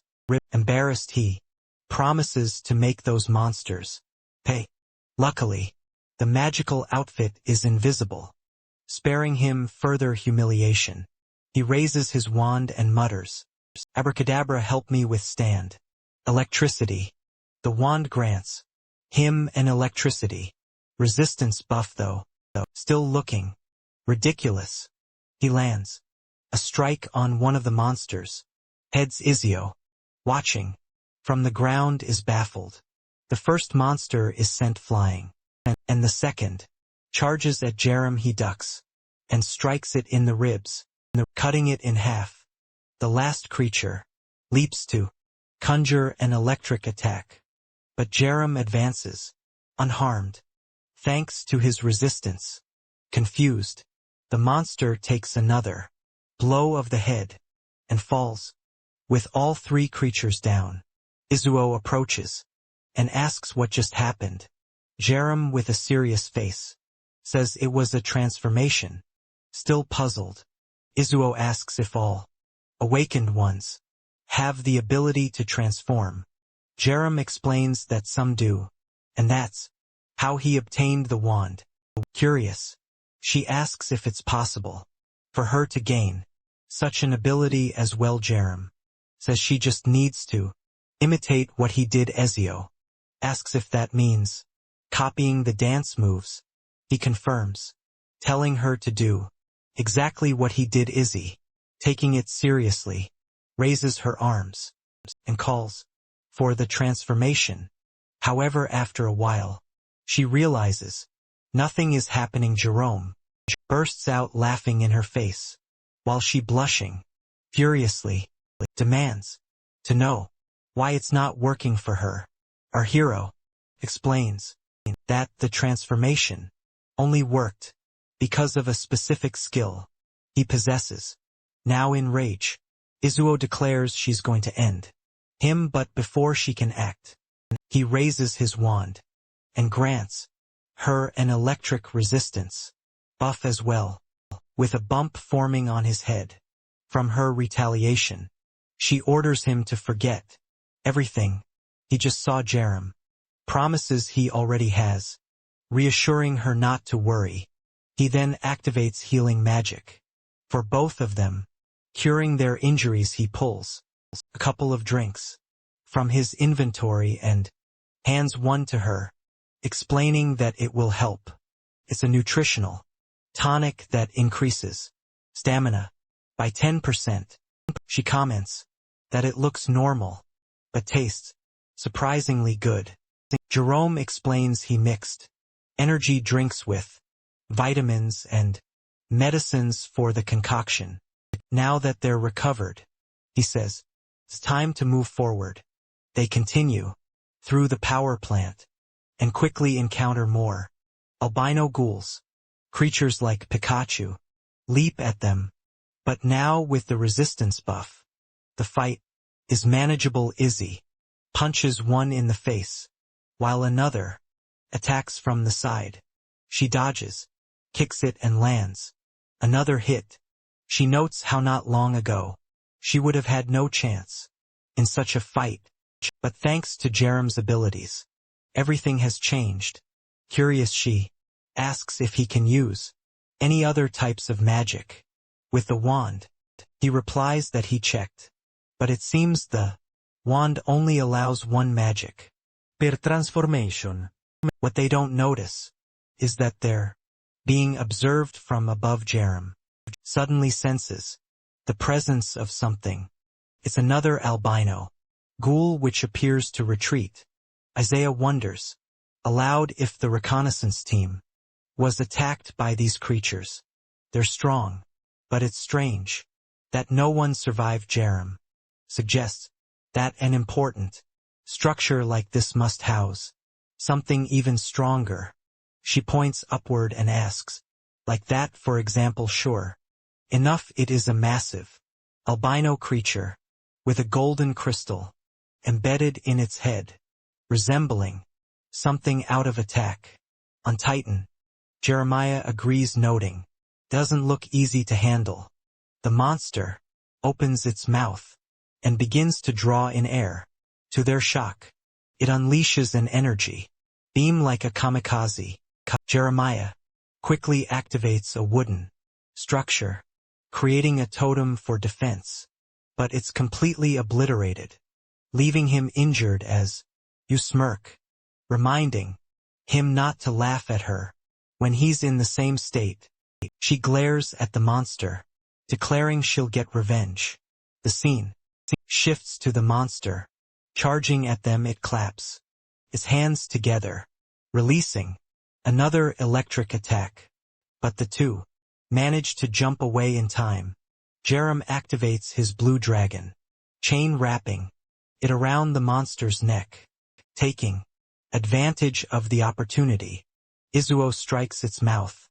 As Jerem tightens the chain, he kicks the creature's foot, causing wooden spikes to emerge, sending it into a frenzy. The beast roars, summoning more creatures to the area. Izuo says she'll handle them, but Jerem assures her his weapon is perfect for causing a massacre. He spins the chain wildly, taking out zombies left and right. Izzy watches, feeling useless as the larger creature rides under the onslaught. Seeing immobilized, she seizes the chance, leaping to deliver a final blow. Powerful kick to its chest. Scene shifts to the mountains where a man observes everything from a distance. Impressed, he reports back to the base, confirming that the two were successful. At the base, the news spreads quickly. Young sir can't believe not only that they succeeded, but that they did so incredibly fast. He starts imagining how having these two on his team could make him second in command in no time. As he revels in this thought, someone appears behind the informant and asks if he's done sending the message. The man jumps in surprise and turns to see Jeremiah and Izzy. The poor guy hadn't expected to be caught so easily. Jeremiah tells him not to be too surprised. The suspected they weren't the only ones there. He acknowledges that it's natural for people to send observers to track their results. The informant nervously agrees, admitting that's exactly why he was there. However, Jerry Mention. how strange it is that he sent his report in secret. He pressures the man, who begins to feel intimidated. The man insists that they trust Squad 3 completely. He claims he stayed quiet to avoid interfering with their hunt. Jeremiah asks if he's certain about that. The man reassures him, saying all he wanted was to keep the two free. Jerem smirks, admitting he hadn't thought of it that way. He appreciates having people so concerned for him. He then asks if the man has eaten, to which the informant says no. Jerem invites him to share a meal, pointing out it's dangerous to be out here alone. They light a fire, warm some food, and Jerem serves a feast. The man thanks him and begins eating, praising Jerem for behaving exactly as he did in the village. He comments on how incredible their battles always are and asks Jerem to explain more about them. The man says he can't really explain well because Jerem is just too fast. At least the guy didn't seem to have much idea about his powers. The Clueless man gives a thumbs up, saying he's sure. The two of them are incredible. And so the three eat. Under the moonlight. Meanwhile Hang Sok wonders if what they showed at the power plant was their full strength. If they were even stronger, they wouldn't need to keep hiding. From Omega this pair might really be his ticket to the top. Now that the power plant mission was a success, there was only one thing left. He asked for an update on the hospital attack. His men informed him that 2 squads have already entered, but communication was cut off due to unstable internet in the area. However, based on the last reports, everything seemed to be going smoothly. Kang Shok feels excited. 2 successful attacks on the same day would be perfect for his plans. He orders his team to pass along instructions for them to proceed slowly, since time is on their side. The scene shifts to the hospital. Someone grabs a huge zombie by the mouth. It's the tight shirt squad.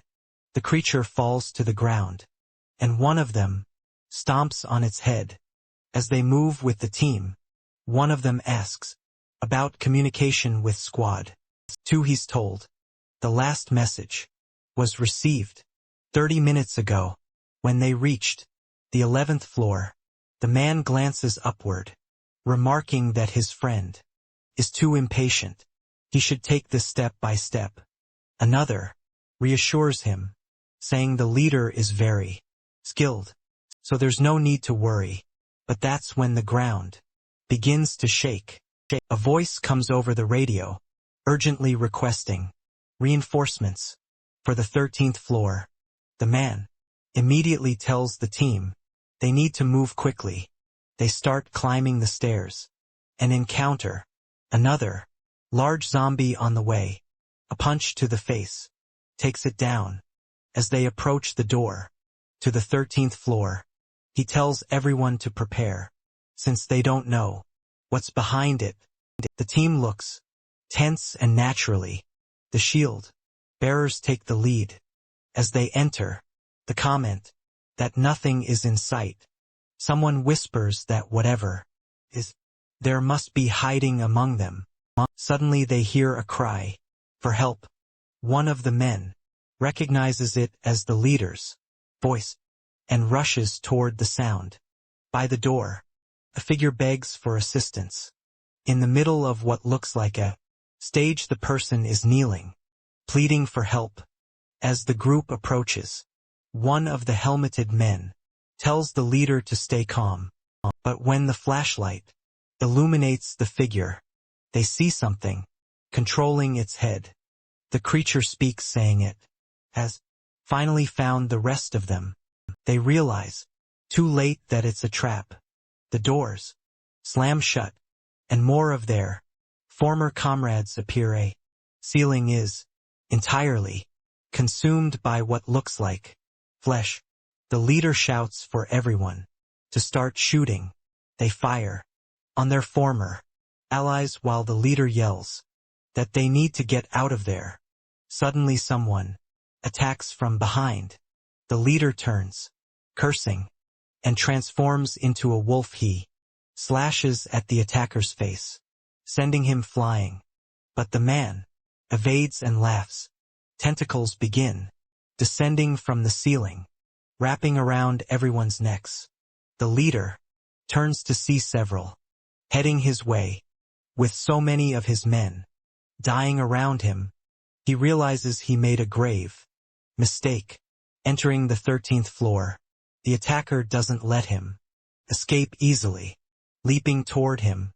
Back at the base, young Suk grows impatient. He asks if there's any new information, but his men say there's still no contact. Since the squads ascended a few more floors, communication has been lost entirely.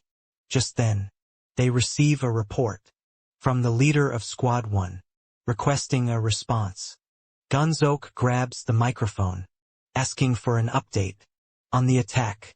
The leader reports that they've reached the top floor, but are facing a small issue. They'll need many more awakened fighters. Young Shik feels uneasy, since if even that guy can't handle it, it must be serious. He tells the leader to hold out as long as possible, while he arranges reinforcements. Unbeknownst to him, the leader's mind is already under control, and he thanks Young Sok for the reinforcements. Back with Jerem's group, they've just finished their meal. The informant thanks them for the food and says he's heading off. But then he receives a message over the radio saying there's trouble at the hospital. He's told to request assistance from the third squad, as this order comes directly from the chief. The man acknowledges and heads over to Jeremiah, asking if he can help. Jeremiah agrees and asks for the hospital's location.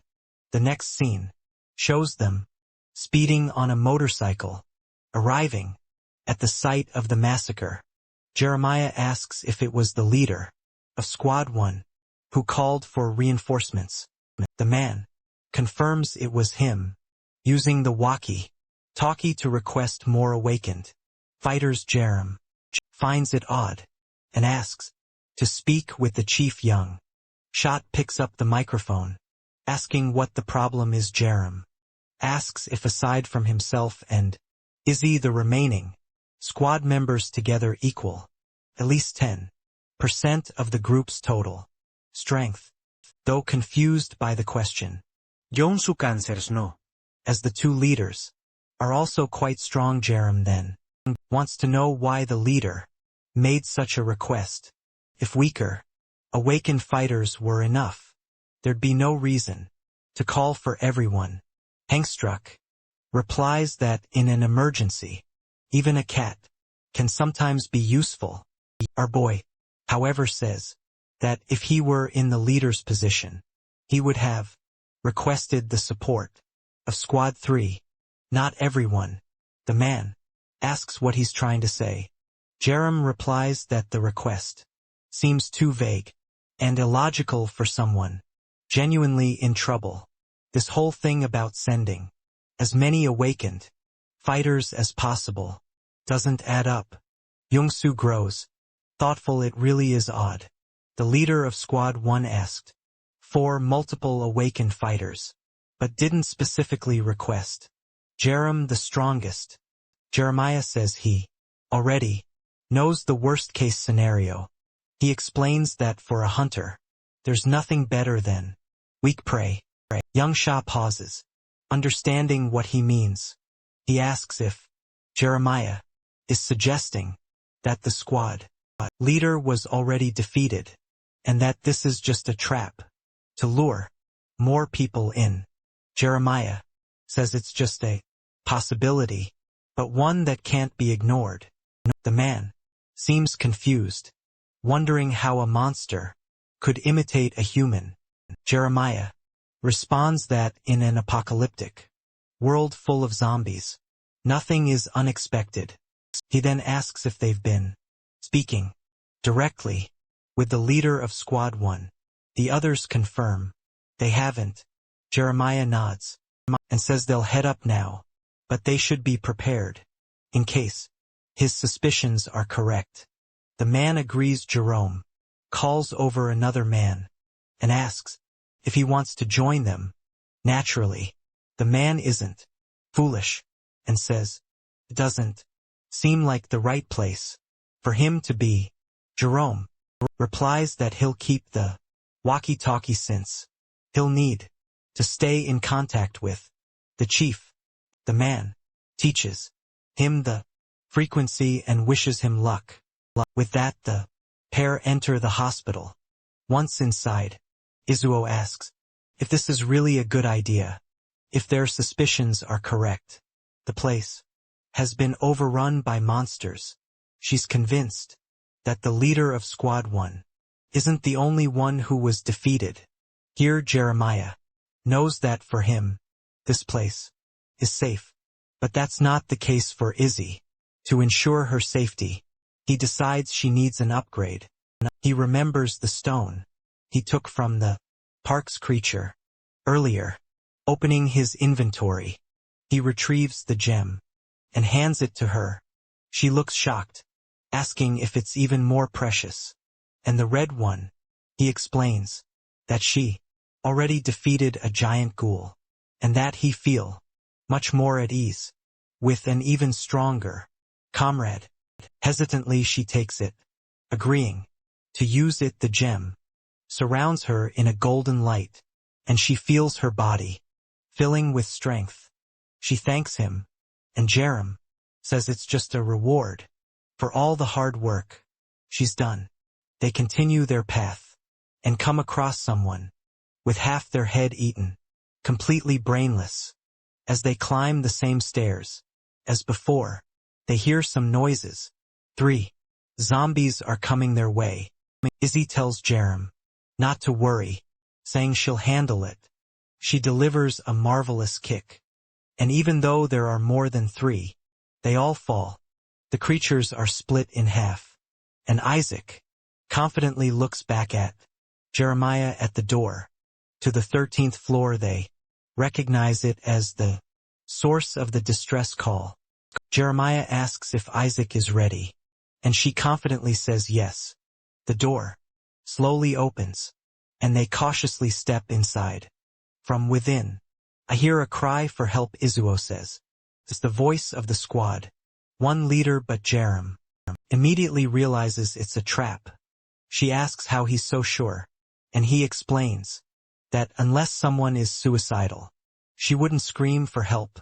In the middle of a hallway, she acknowledges that it makes sense, and asks what they'll do. Jeremiah tells her to stay close. As they move forward, he pulls out his chain from the inventory and advances through the hallway. Izuo suggests collapsing the entire structure instead of walking into a clear trap. Jerem considers it but says he has a better idea. Enter the room where the cries are coming from. At the far end, a figure is calling for help. From a distance, Jerem asks if it's the leader of Squad 1. The leader responds, claiming his leg is injured and he needs help to move. Jerem simply raises his arm and activates the chains. Transformation. The leader looks confused, blinded by a purple light. Jerem had activated the F-rank magic wand, putting the figure in a state of confusion. He then conjures a spell for a flammable oil attack and launches it at the leader.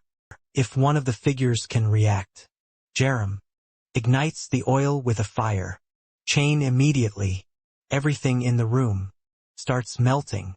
A strange wolf-like creature attempts to approach Jerem, but he quickly activates a wooden barrier, trapping everyone inside. Jerem declares that they can all now experience the cauldron.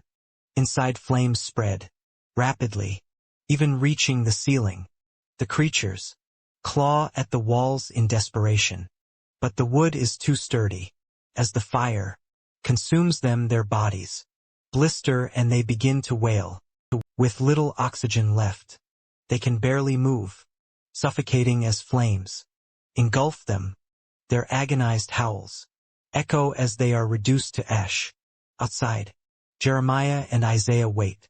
He asks if she's ready, and she confidently says yes. Once again, Jerem uses a combination of mental control and fear. Activate mental pressure. At that moment, the wooden wall is destroyed and the two guys emerge. As soon as they see Jeremiah, they leap toward him. However, he throws a flashbang, activating mental pressure. Isaiah advances and lands a punch squarely on the first one's face. Jeremiah detaches his chains and smashes the second one's head with a hammer. Strike, the creatures barely leave the room before collapsing to the ground. However, their bodies start being pulled by the entity attached to their heads. Izayoi yells, "Not today," and slices through both of them. The two former leaders revert back to their original forms. She's impressed, noting that the situation could have been extremely dangerous, but thanks to Jerem's strategy, was surprisingly smooth. She comments on how Jerem seems to have several unique abilities. He explains that it all comes from a single skill. She then asks how they're going to put out all the fire. To enter the room, Jerem explains that in a concrete building like this, the fire will eventually burn itself out. Time passes. The room is filled with smoke and Jerem is certain that no one could have survived. Something on the ground catches their attention. A golden stone. Isaiah wonders if it came from the main body. Jeremiah picks it up, confirming her suspicion. However, she comments that it seems less powerful than the stone he gave her earlier. Jeremiah responds that it appears the main body wasn't as dangerous as they initially thought. Izzy asks if more creatures as dangerous as this one will start appearing frequently. He says yes, which is why they'll need to be increasingly cautious. But for now, it's time to head back. In a display of humility, Jerem even retrieves the bodies of the two fallen men. Later, young Shook approaches the pair. He admits he had no idea there were monsters capable of controlling people. He tells the duo that if it weren't for their kindness, the entire squad would have been wiped out. He promises never to forget the kindness they shown. But before anything else, he needs to report this to the higher-ups. He asks them to wait for a moment and Jerem agrees. As Youngziet walks away, Ezio comments that his attitude seems to be changing. Jerem explains that it's obvious. Young Shock lost everyone who was extremely useful to him, now backed into a corner. He's in a desperate situation. She realizes that to him, they are now his only solution. Jerem sees this as a perfect opportunity. They'll replace the fallen team members, yet closer to the higher UPS and infiltrate S.H.I.E.L.D. Even further. At this rate, they'll enter the so-called paradise in no time. The door opens and Hyangshak asks if they can talk. For a moment Jerem agrees and the scene shifts to the reception area. Hyangshak explains that he spoke with the higher-ups and mentioned the dude's performance. Jerem seems intrigued. Kangshak says he understand they don't want public recognition, but he couldn't provide false information to the team. As a result, the commander wants to meet them. Jerem hesitates, asking if they really need to meet in person. Kangshak confirms, explaining that the commander is extremely busy, so they'll need to deliver the information themselves. Jerem agrees, asking when they'll go. Youngsuk assures him it will be in 2 or 3 days, and transportation will be provided. Izuo then asks what life is like in this so-called paradise. Hyungsuk explains that nothing in this world is as good as it was before the accident. But there's no safer place in Korea than paradise right now. Izuo expresses her excitement at hearing this. Hyungsuk tells her she'll understand once she sees it, and he's certain she won't be disappointed. Man, Hyungsuk really knows how to fake being a nice guy. What a snake. A while later, the duo is resting outside. It won't be long before they meet Lee Sanctum, and Jerem knows he needs to be prepared. He opens his inventory, wondering if it's possible to further enhance his transmission skill. The system asks if he wants to use the 2 stones he received to upgrade the ability. Finally, Jerem is getting what he needs most. Zio asks if he's really going to use them now. Jerem says yes. Things are getting dangerous, and he needs more power.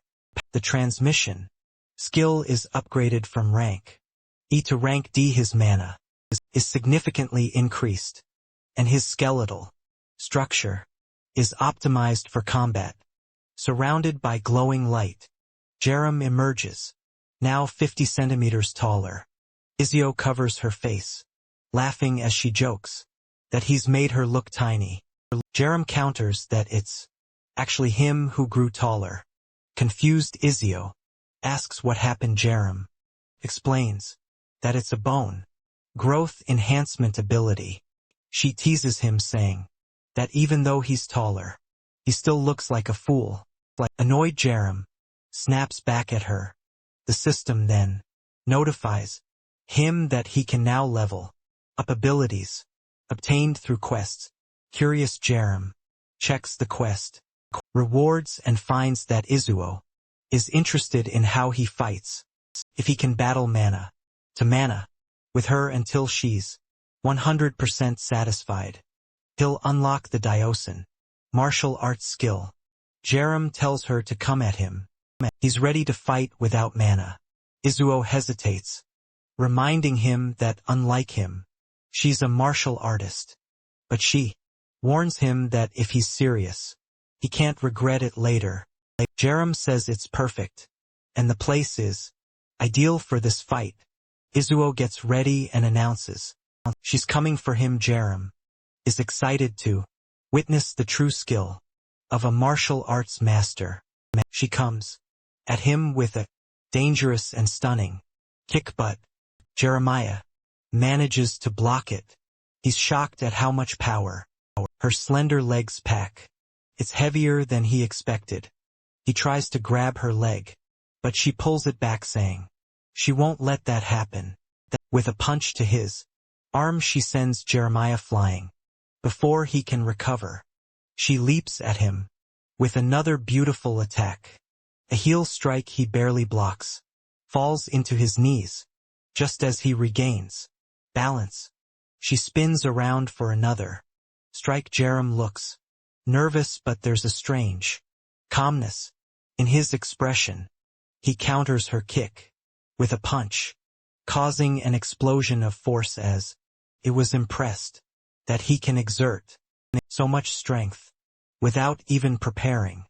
Jerem goes for another punch, but Izio floats into the air. As she lands, Jerem is already charging toward her. She dodges and smugly says that this is what true martial arts look like, landing a palm strike to his stomach. The impact leaves a visible mark, almost like a tattoo on Jerem. Panicked at the idea of losing, Jerem retaliates with a quick combination of attacks, but Issa's movements are too smooth and fluid. As she lands another palm strike, Jeremiah is fascinated, trying to understand her techniques. At that moment, Isaiah grows confident, too confident. Suddenly, Jeremiah grabs her arms, and she realizes her mistake. He declares that victory is his now, but Isaiah changes her expression, aiming a kick at his weak spot. Jeremiah merrily saves future generations. At the last second, he yells at her, demanding to know what she's doing. Isaiah looks embarrassed, pretending not to understand his frustration. Jeremiah shouts, asking if she's trying to turn him into a eunuch. She reassures him that the power of the kick was adjusted. With her legs still trapped, she warns him that zombies can attack there, so he better be prepared.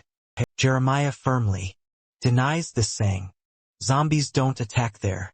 Jim questions what kind of forbidden martial art she's been learning. Izuo defends herself, claiming she had no choice since her hands were restrained. Jerem scolds her, saying It's outrageous to use such a move just because of that. Izuo finally admits she's tired and concedes defeat.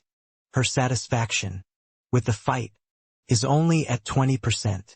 Nearby, a group of onlookers stares at them, mistaking their sparring for something romantic. Spectators murmur that yum love is in the air. Later the pair is sparring again, and the same group of odd observers watches them. Jerem grows suspicious, wondering what's going on with these people. He overhears someone saying that their fight looks intense and close. Flustered, Jerem wonders what rumors are spreading. He notices that Ezio might have overheard and immediately dashes away. She chases after him, but instead of following, she confronts the bystanders, explaining they misunderstood the situation. She assures them she would never do anything so shameless. The men apologize, afraid of upsetting her, and promise to be more careful with their words. Izuo, satisfied with their apology, says she won't punish anyone this time. Jerem, however, thinks her reaction will only make the rumors worse. Izuo asks if he heard what they were saying, and he admits he only caught part of it. She tells him not to worry, claiming she's made sure the rumors won't spread. Jerem, unconvinced, is sure this will only escalate things. When asked where he's going, Jerem says he's heading to see Yerem. Izzy was curious, as she had forgotten about the little girl. When they meet Yurim, she excitedly asks where they're going. Jerem asks her if she dreams of becoming a magical girl. Yurim enthusiastically says yes, because magical girls can defeat villains with ease. She pulls out a little book from her bag, asking if Jerem wants to read it. Feeling awkward, Jerem agrees, saying he'll read it with her. He then takes out a red stone and offers it to Jerem, explaining that if she holds it and says, "Awaken," she can become a magical girl. Jerem asks if he's sure, and Jerem confirms. Excited, Yuri takes the stone and says she'll do it. The system appears, and she confirms her desire to awaken. She becomes surrounded by a blue energy, and moments later, she declares that the process worked. Jerem asks if she wants to test her abilities, and she eagerly agrees. She pulls out a magical girl toy from her bag, tosses it into the air, and activates her transformation. The room fills with light as Jerem is enveloped in a glowing cocoon. When the light fades, she is transformed into the heroine of justice. Jerem is struck by how adorable she looks, and even Izuo is thinking the same. Izuo hugs Jerem, asking how she can be so cute. Jerem pouts, insisting that she's not cute, she's cool. Izuo gently cups Jerem's face, agreeing, and calling her a cool girl. Izuo asks if Jerem knows how to use her abilities. Jerem confidently says yes, demonstrating as glowing platforms appear beneath her feet. In an instant, she begins to float, her staff extending into a broomstick as she zooms through the sky. Returning to Jerem, she excitedly shows off her abilities. Jerem, ever the opportunist, already knows that with Jerem's powers, zombies will never be able to catch him. The system indicates that Jerem is witnessing the demonstration of an expert, but his comprehension is only at 35%. Izuo asks Jerem if she can do other magical girl tricks. Jerem confidently says yes, and starts flying, activating a shared flight spell. All three of them begin to float in the sky. Jerem explains that she can use up to 4 additional special abilities besides this one. Jerem, who is skilled and loaded with abilities himself, is impressed. He hadn't expected her awakening to be so powerful. That's when a fat zombie emerges from behind a tree, roaring in front of the trio. Jerem figures the zombie spotted Urim as soon as she started flying. But Urim stretches out her staff and declares she'll show them her power. She strikes the ground, calling upon nature for help. The earth begins to corrode and suddenly a stone golem rises. This magical girl is ridiculously strong. The zombie seems confused as the golem pounds its chest. However, as the zombie charges forward, takes a hit to the mouth. The zombie swings back with a hammer like blow. The golem defends with ease and lands another strike to the face. The fight gets intense as the zombie retaliates. Aram asks if the golem is her magic. She responds that it's actually just a friend. Jerem uses his analysis skill and sees that it's indeed the first day of the golem's creation, marked as an F rank. Magical companion Jerem urges her friend to keep fighting, encouraging it to win. The golem receives a stone skin buff. Jerem thinks it's one of the few times of buff like this. Actually makes perfect sense. Jerem adds a strength buff and an agility buff, and the golem leaps at the zombie with a single blow to the zombie's stomach. Slams the creature into a wall. Jerem's understanding of magical girls reaches 100%, and his power advances to rank E. He thinks to himself that all of this has been more than worth it. Yuri thanks the golem for its help, and the golem happily dissolves back into the ground. Yuri reveals that she obtained a stone during the battle. Jerome congratulates her, suggesting she use it since she earned it with her own power. It's a good way to grow stronger. Yuri bows and thanks him. Jerem reflects that with this much strength, Yuri won't have trouble protecting herself. At least now, he can leave the base for a few hours without worrying so much. The scene shifts to Kong Su, who announces that the car is ready for the two of them. A man opens the door, inviting them inside. Once everyone is settled, he announces they're heading to paradise. Sometime later they arrive in another city. Strangely, it looks like an ordinary city, bustling with people and everything functioning normally. As they step out of the car, the driver informs them that the commander is waiting for them inside. At the door, someone informs the commander that the two awakened individuals he discussed have arrived. In the back of the room, it's clear who it is. Lee Sankyo welcomes Kyung-suk, the subordinate, bows and asks how the commander is doing, congratulating him and mentioning how hard he's been working. Meanwhile, Jerem activates his rank E analysis skill. Lee Sanchel, 44 years old, is AD rank human. Unsurprisingly, he's a consumer of human magical stones and possesses a unique ability called the Dominator. The fact that Sanchel has a skill makes things more complicated. However, his behavior aligns with Jerem's observations. Sanctuary is far better at defense than offense. Jeremiah wonders how this man managed to expand his territories so much. If Sanctuary had a combat enhancing ability, he wouldn't act this defensively. This implies he either gains power by controlling others or through territorial expansion. To Jerem, either option works in his favor.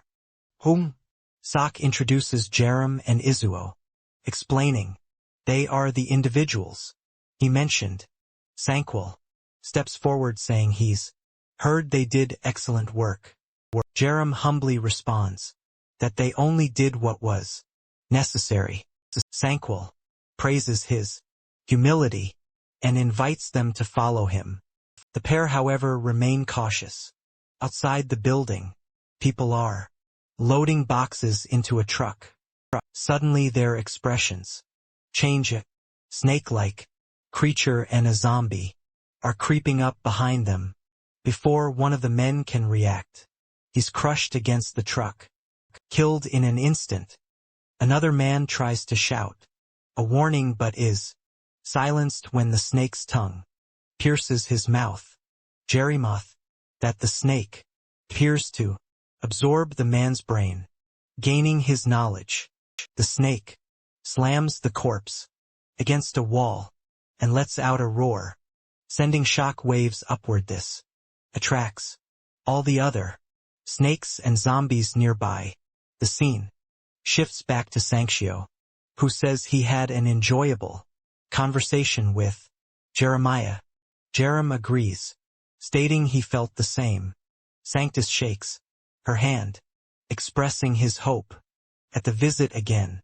Kemsirk, however, isn't pleased with how close Jerem has become to the commander, shocked that Jeremiah gained so much trust in such a short time. That was also the first time Hyungsuk saw the commander laugh so much in one meeting. Clearly, Sanchiol wants to grow even closer to them. Sanchiol tells Hyungsuk that now that he's been promoted, if anything happens to Jeremiah or Isaiah, he should inform him immediately. Hyungsuk bows, promising to do his best to support the two. As they head back to the car, Jerem congratulates Hyungsuk, jokingly asking if he should start calling him General now. Hyungsuk responds that there's no need to be so formal, and Jerem can just call him Hyungsuk. A man brings over a box and Hyungsuk explains that it's a reward from the commander inside. It's packed with zombie stones that Jerem knows will be useful for his village. Jerem thanks him and Hyungsuk says he hopes they can work even closer together now. With this trust secured, Jeremiah has completed the first stage of his plan. Little by little, he will gain more skills and continue advancing. But then a man comes running, announcing emergency. Hyungsuk asks what happened, and the man reports that a wave of zombies is approaching the satellite village. Both Jerem and Hyungsuk are confused as no one had any prior warning. The man explains that it appeared out of nowhere, and worse, there are creatures they've never seen before. Jerem knows this satellite village is nearby and realizes Jerem is in danger. He originally asks Hyungshik for the fastest bike available. Hyungshik agrees and tells him to follow. At the front of the Belina, group of armed people with shields is ready to defend. One of them, the survivor from earlier, seems to have become a hero. Another man informs them that the creatures have already entered another village. It's the worst case scenario, as Squad 3 isn't present, and they likely can't withstand an attack from monsters they've never seen before. Jerem stands nearby, watching everything unfold. Determined, she knows that if Jerem were there, he'd help everyone. She approaches the troops and calls out to the leader, asking if she can help. The leader shouts at his men, reminding them that their job is to evacuate the civilians and not let children fight. But Jerem insists that she is awakened and has abilities. The leader is taken aback, as no one knew this about her. She confirms her abilities and begs him to let her assist. Curious, the leader asks what kind of power she has. Jerem explains that she can use transformation. Magic, understandably. He's skeptical. Just then, the warning comes that the zombies are approaching. Massive snakes lead the charge, followed by hordes of zombies. Creatures are larger than buildings, and the troops immediately realize they stand no chance. At least 5 giant snakes are advancing. Raising his club, the leader orders his men to fight until reinforcements from paradise arrive. He tells them to open fire and give it everything they've got, as if it's their last day on Earth. The snakes move first, but suddenly, purple energy appears in the courtyard. Jerem ascends into the sky, surrounded by an explosion of mana. She looks even stronger than Jerem himself. The squad leader shouts at his men to focus and keep firing. Despite the distraction, gunfire erupts, but the bullets barely harm the snakes, which continue their advance. The troops shout that it's useless if their weapons can't penetrate. With a single attack, the snakes break through the gate and begin entering the village. But then a purple Kamehameha erupts, electrocuting the snakes. The general encourages his men, reminding them they have an awakened fighter on their side, and not to lose hope. Incredible battalion of men, carried by a little girl. The snakes keep advancing, and panic spreads as the soldiers cry out that they're all going to die. The general silences them, demanding they focus all their energy on defending the village. They had no choice. If they failed, everyone would die. Aram summons her golem behind the troops, urging them not to give up, saying that together they can win. She starts casting strength and speed buffs on the soldiers. The captain feels a surge of power, confident they can hold out longer. When the snakes slam into their shields, the troops manage to hold the line. The captain seizes the moment, landing a powerful strike on one snake's head. The golem takes on another, slamming it into the ground. But more zombies and snakes continue to flood in. The troops struggle to maintain their defenses, managing to take down a few with their bullets. The snakes attack relentlessly, and despite feeling they might win at this rate, the general notices something troubling. The snakes are growing stronger. One charge is toward Urim, who has run out of mana. As the snake lunges to bite her, Urim closes her eyes. When she opens them, she sees 2 figures standing in front of her.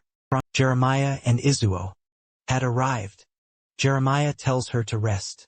Noticing how exhausted she looks, he praises her efforts and asks if she's hurt. Aaron runs to him, admitting she was terrified. Jeremiah reassures her, saying it's thanks to her that lives were saved. Facing the snakes, Jeremiah declares it's their turn now. He observes the snakes and remarks that they resemble the creatures they fought at the hospital. Perhaps they come seeking revenge for their fallen comrades. Suddenly the 5 snakes merge into one colossal entity, now with a massive, glowing crystal on its forehead. As you smirks, saying this fight is finally worth it. Jerem agrees but suggests they first test its strength. The pair charge forward from a distance. The squad leader warns them to be careful.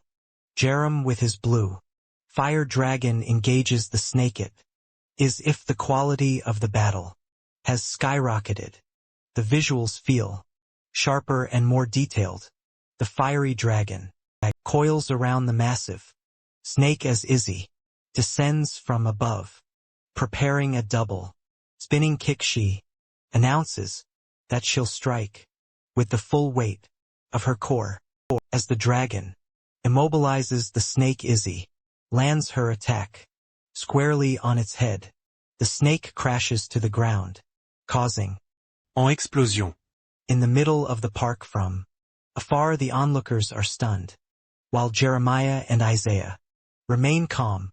However, the snake quickly rises again, letting out another furious roar. Isaiah remarks that it seems pretty angry now. Once more, the duo charges forward, their attacks triggering more explosions. Jeremiah watches from the side, utterly amazed. They dodge an attack and Isaiah lands a kick to the snake's side while Jeremiah whips his chain around its neck. The snake falls to the ground again, and Miriam thinks to herself, how cool the two of them look together. But the snake rises yet again, stubborn to the end. This time it closes its mouth, preparing something new. Jerem, analyzing its pattern, realizes a different attack is coming. Instead of striking the snake, spews a torrent of blood into the air. The blood rains down, landing on nearby zombies, causing them to transform. The newly enhanced zombies begin charging toward the pair.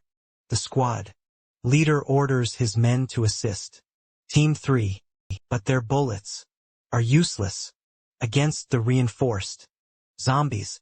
One soldier observes that their skin is as tough as the snake's butt. Isaiah simply stretches her leg and delivers a crescent kick. The zombies are effortlessly sliced in half by the chain, leaving the pavement littered with bodies. The squad leader is in disbelief at how strong the duo is. The snake's remains start moving independently, reassembling into its original form. Though battered, it looks intact. Suddenly it changes direction, attempting to flee. Jeremiah declares that if it's trying to escape, it's time to end this. He and Izuo give chase. Meanwhile, elsewhere in the city, Youngsu rides in a truck with reinforcements, not expecting to encounter a creature with yellow course so soon. All he wants is for Team 3 to hold out long enough. He urges his men to prepare for the battlefield and not disappoint him. The troops shout their understanding as the convoy pushes forward. When they finally arrive at the base, the soldiers note that it already seems secure. The other commander approaches Hemsuk, who asks where the monster is. The commander explains that it escaped, and Team 3 is in pursuit. Shouldn't take long. Just then an explosion occurs behind the building. Hungstuk orders reinforcements to assist Team 3 while they secure the base. However, as the men agree, two figures appear from behind. It's Jerem and Izio. The commander asks if the creature got away, and Hungstuk also wants to know what happened. Jerem calmly replies that it's been dealt with. The commander can't believe it and asks if he means the monster with the yellow core in its head. Jerem reveals the yellow core as proof. Kangshak finds himself in a dilemma. Everyone had heard rumors about Jerem being a true monster in disguise.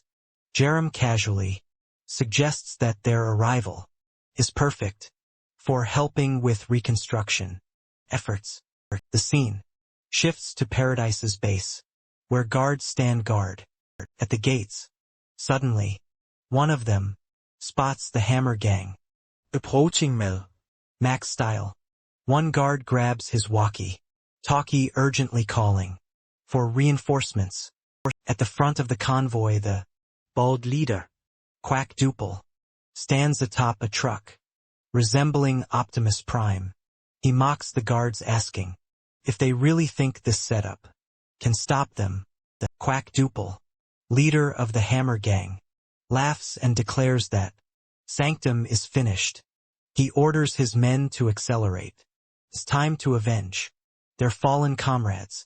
The convoy speeds toward the gates as the guards desperately begin firing, but Quack activates his unique ability. Vehicle modification. Suddenly, his truck transforms, sprouting two massive arms that slam into the gate.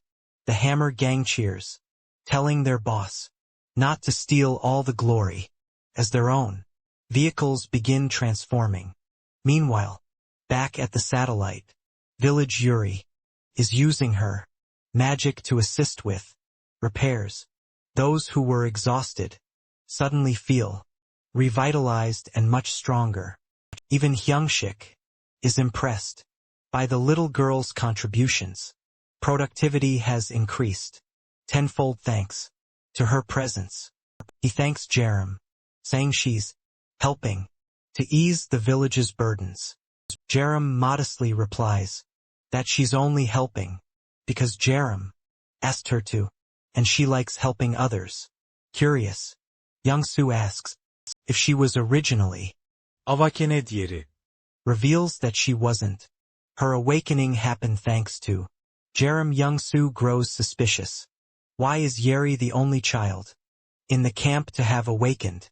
It's almost as if Jerem somehow knew she could awaken.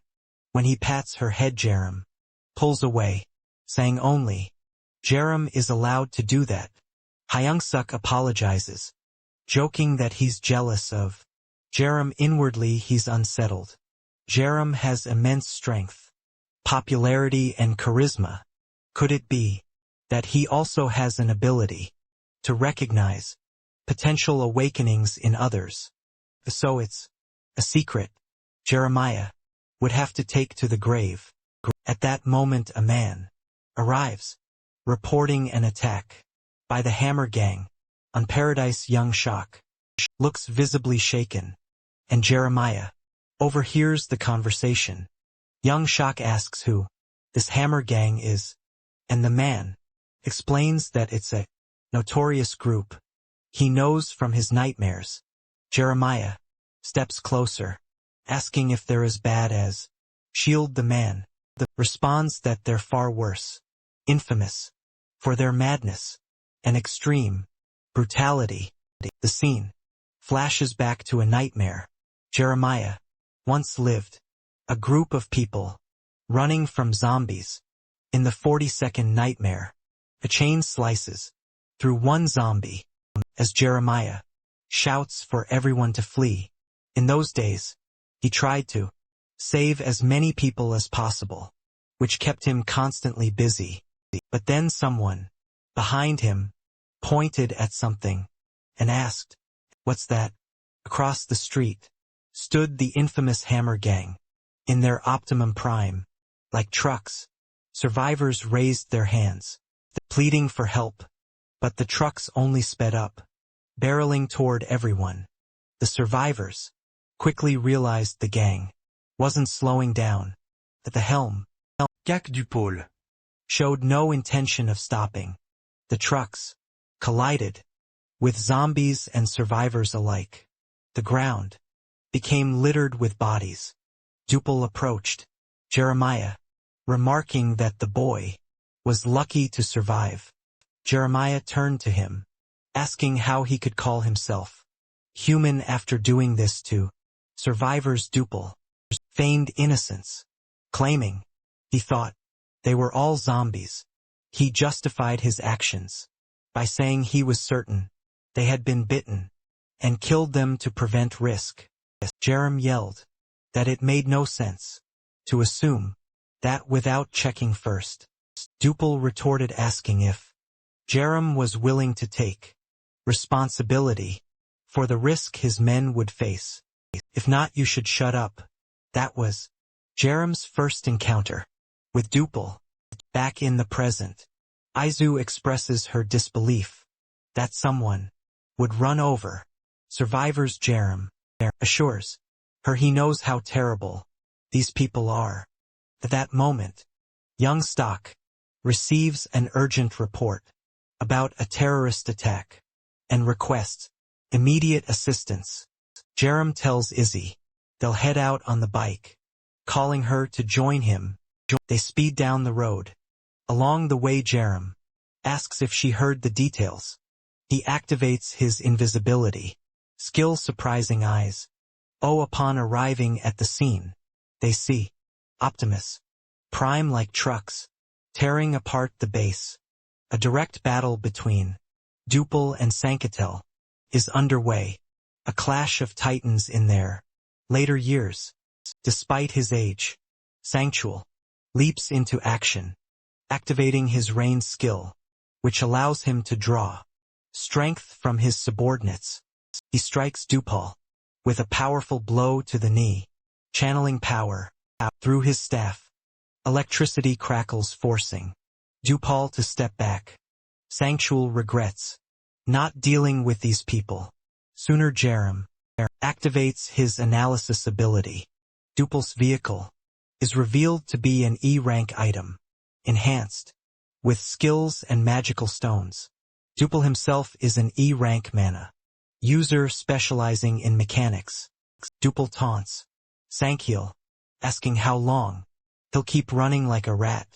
Sankiel counters, reminding him who ran away last time.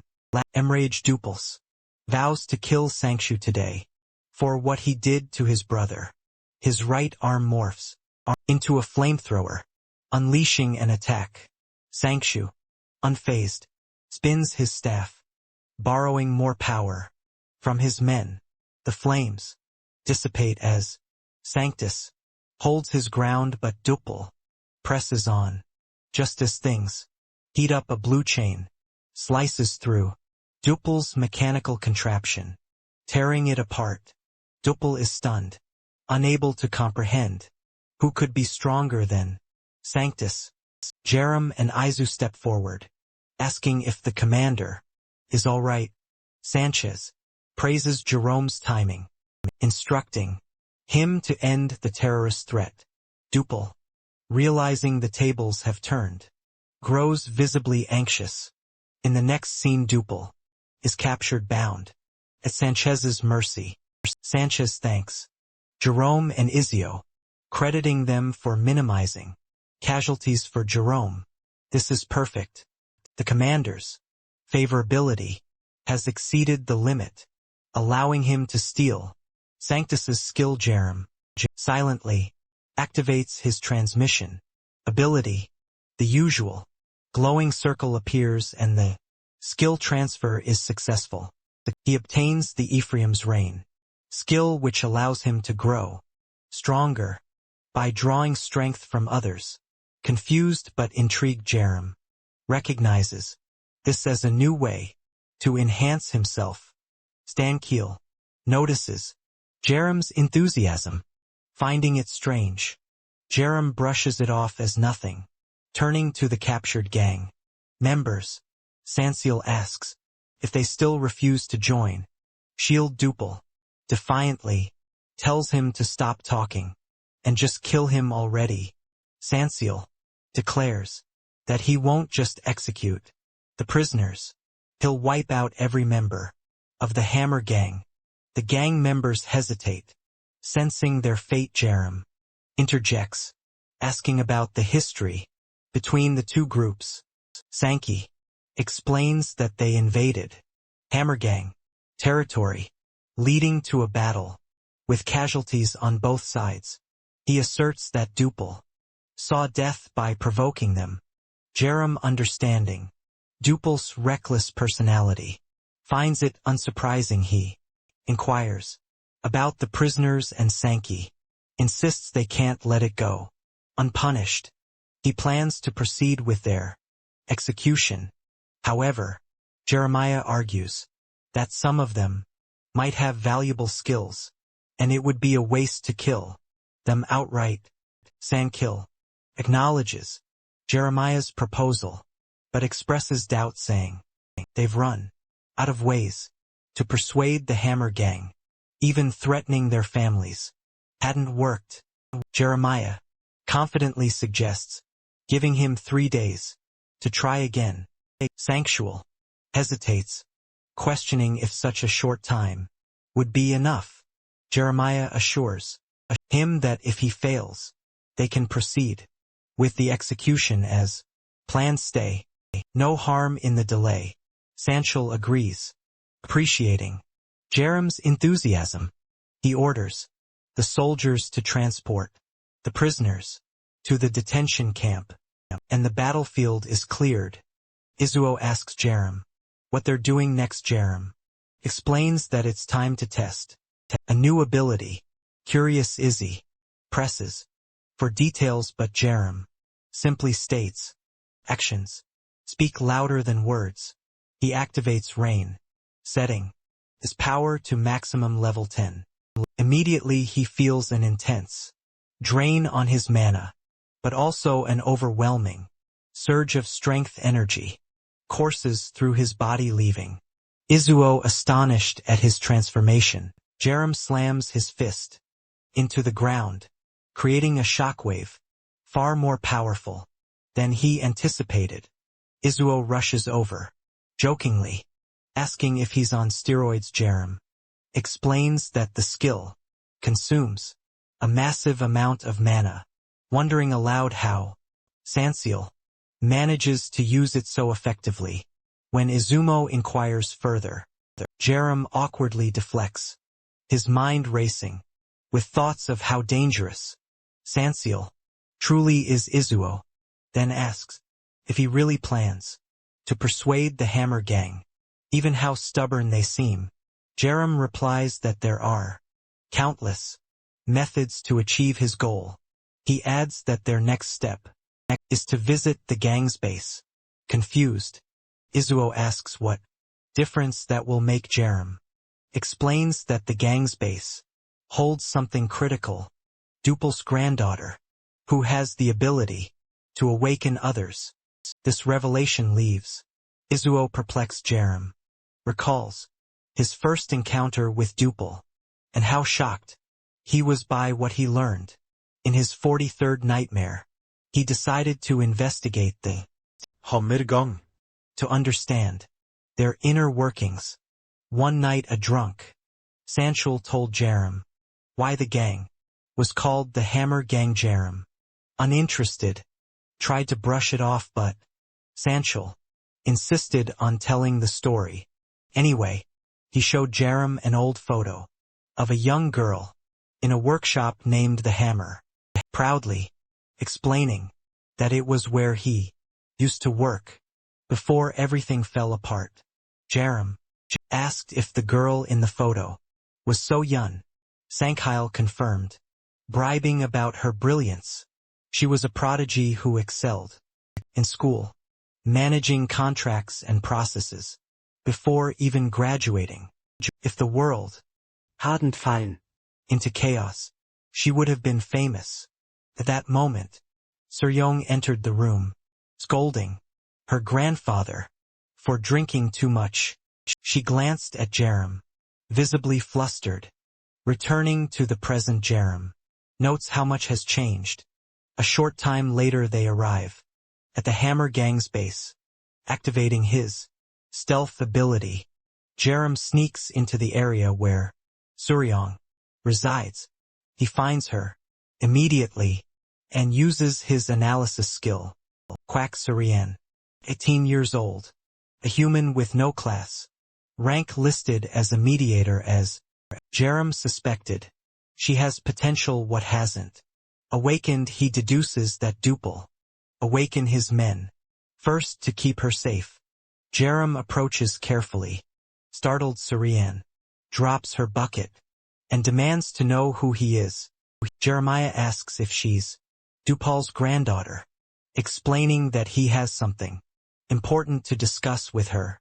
Later Suryan confirms the prisoner's capture, including her grandfather, and asks what they want from her. Jeremiah explains that to prevent their execution, they need her help. Suryan accuses them of planning to use her as a hostage, insisting that not even her grandfather would yield to such tactics. Jerem clarifies that this isn't their intention.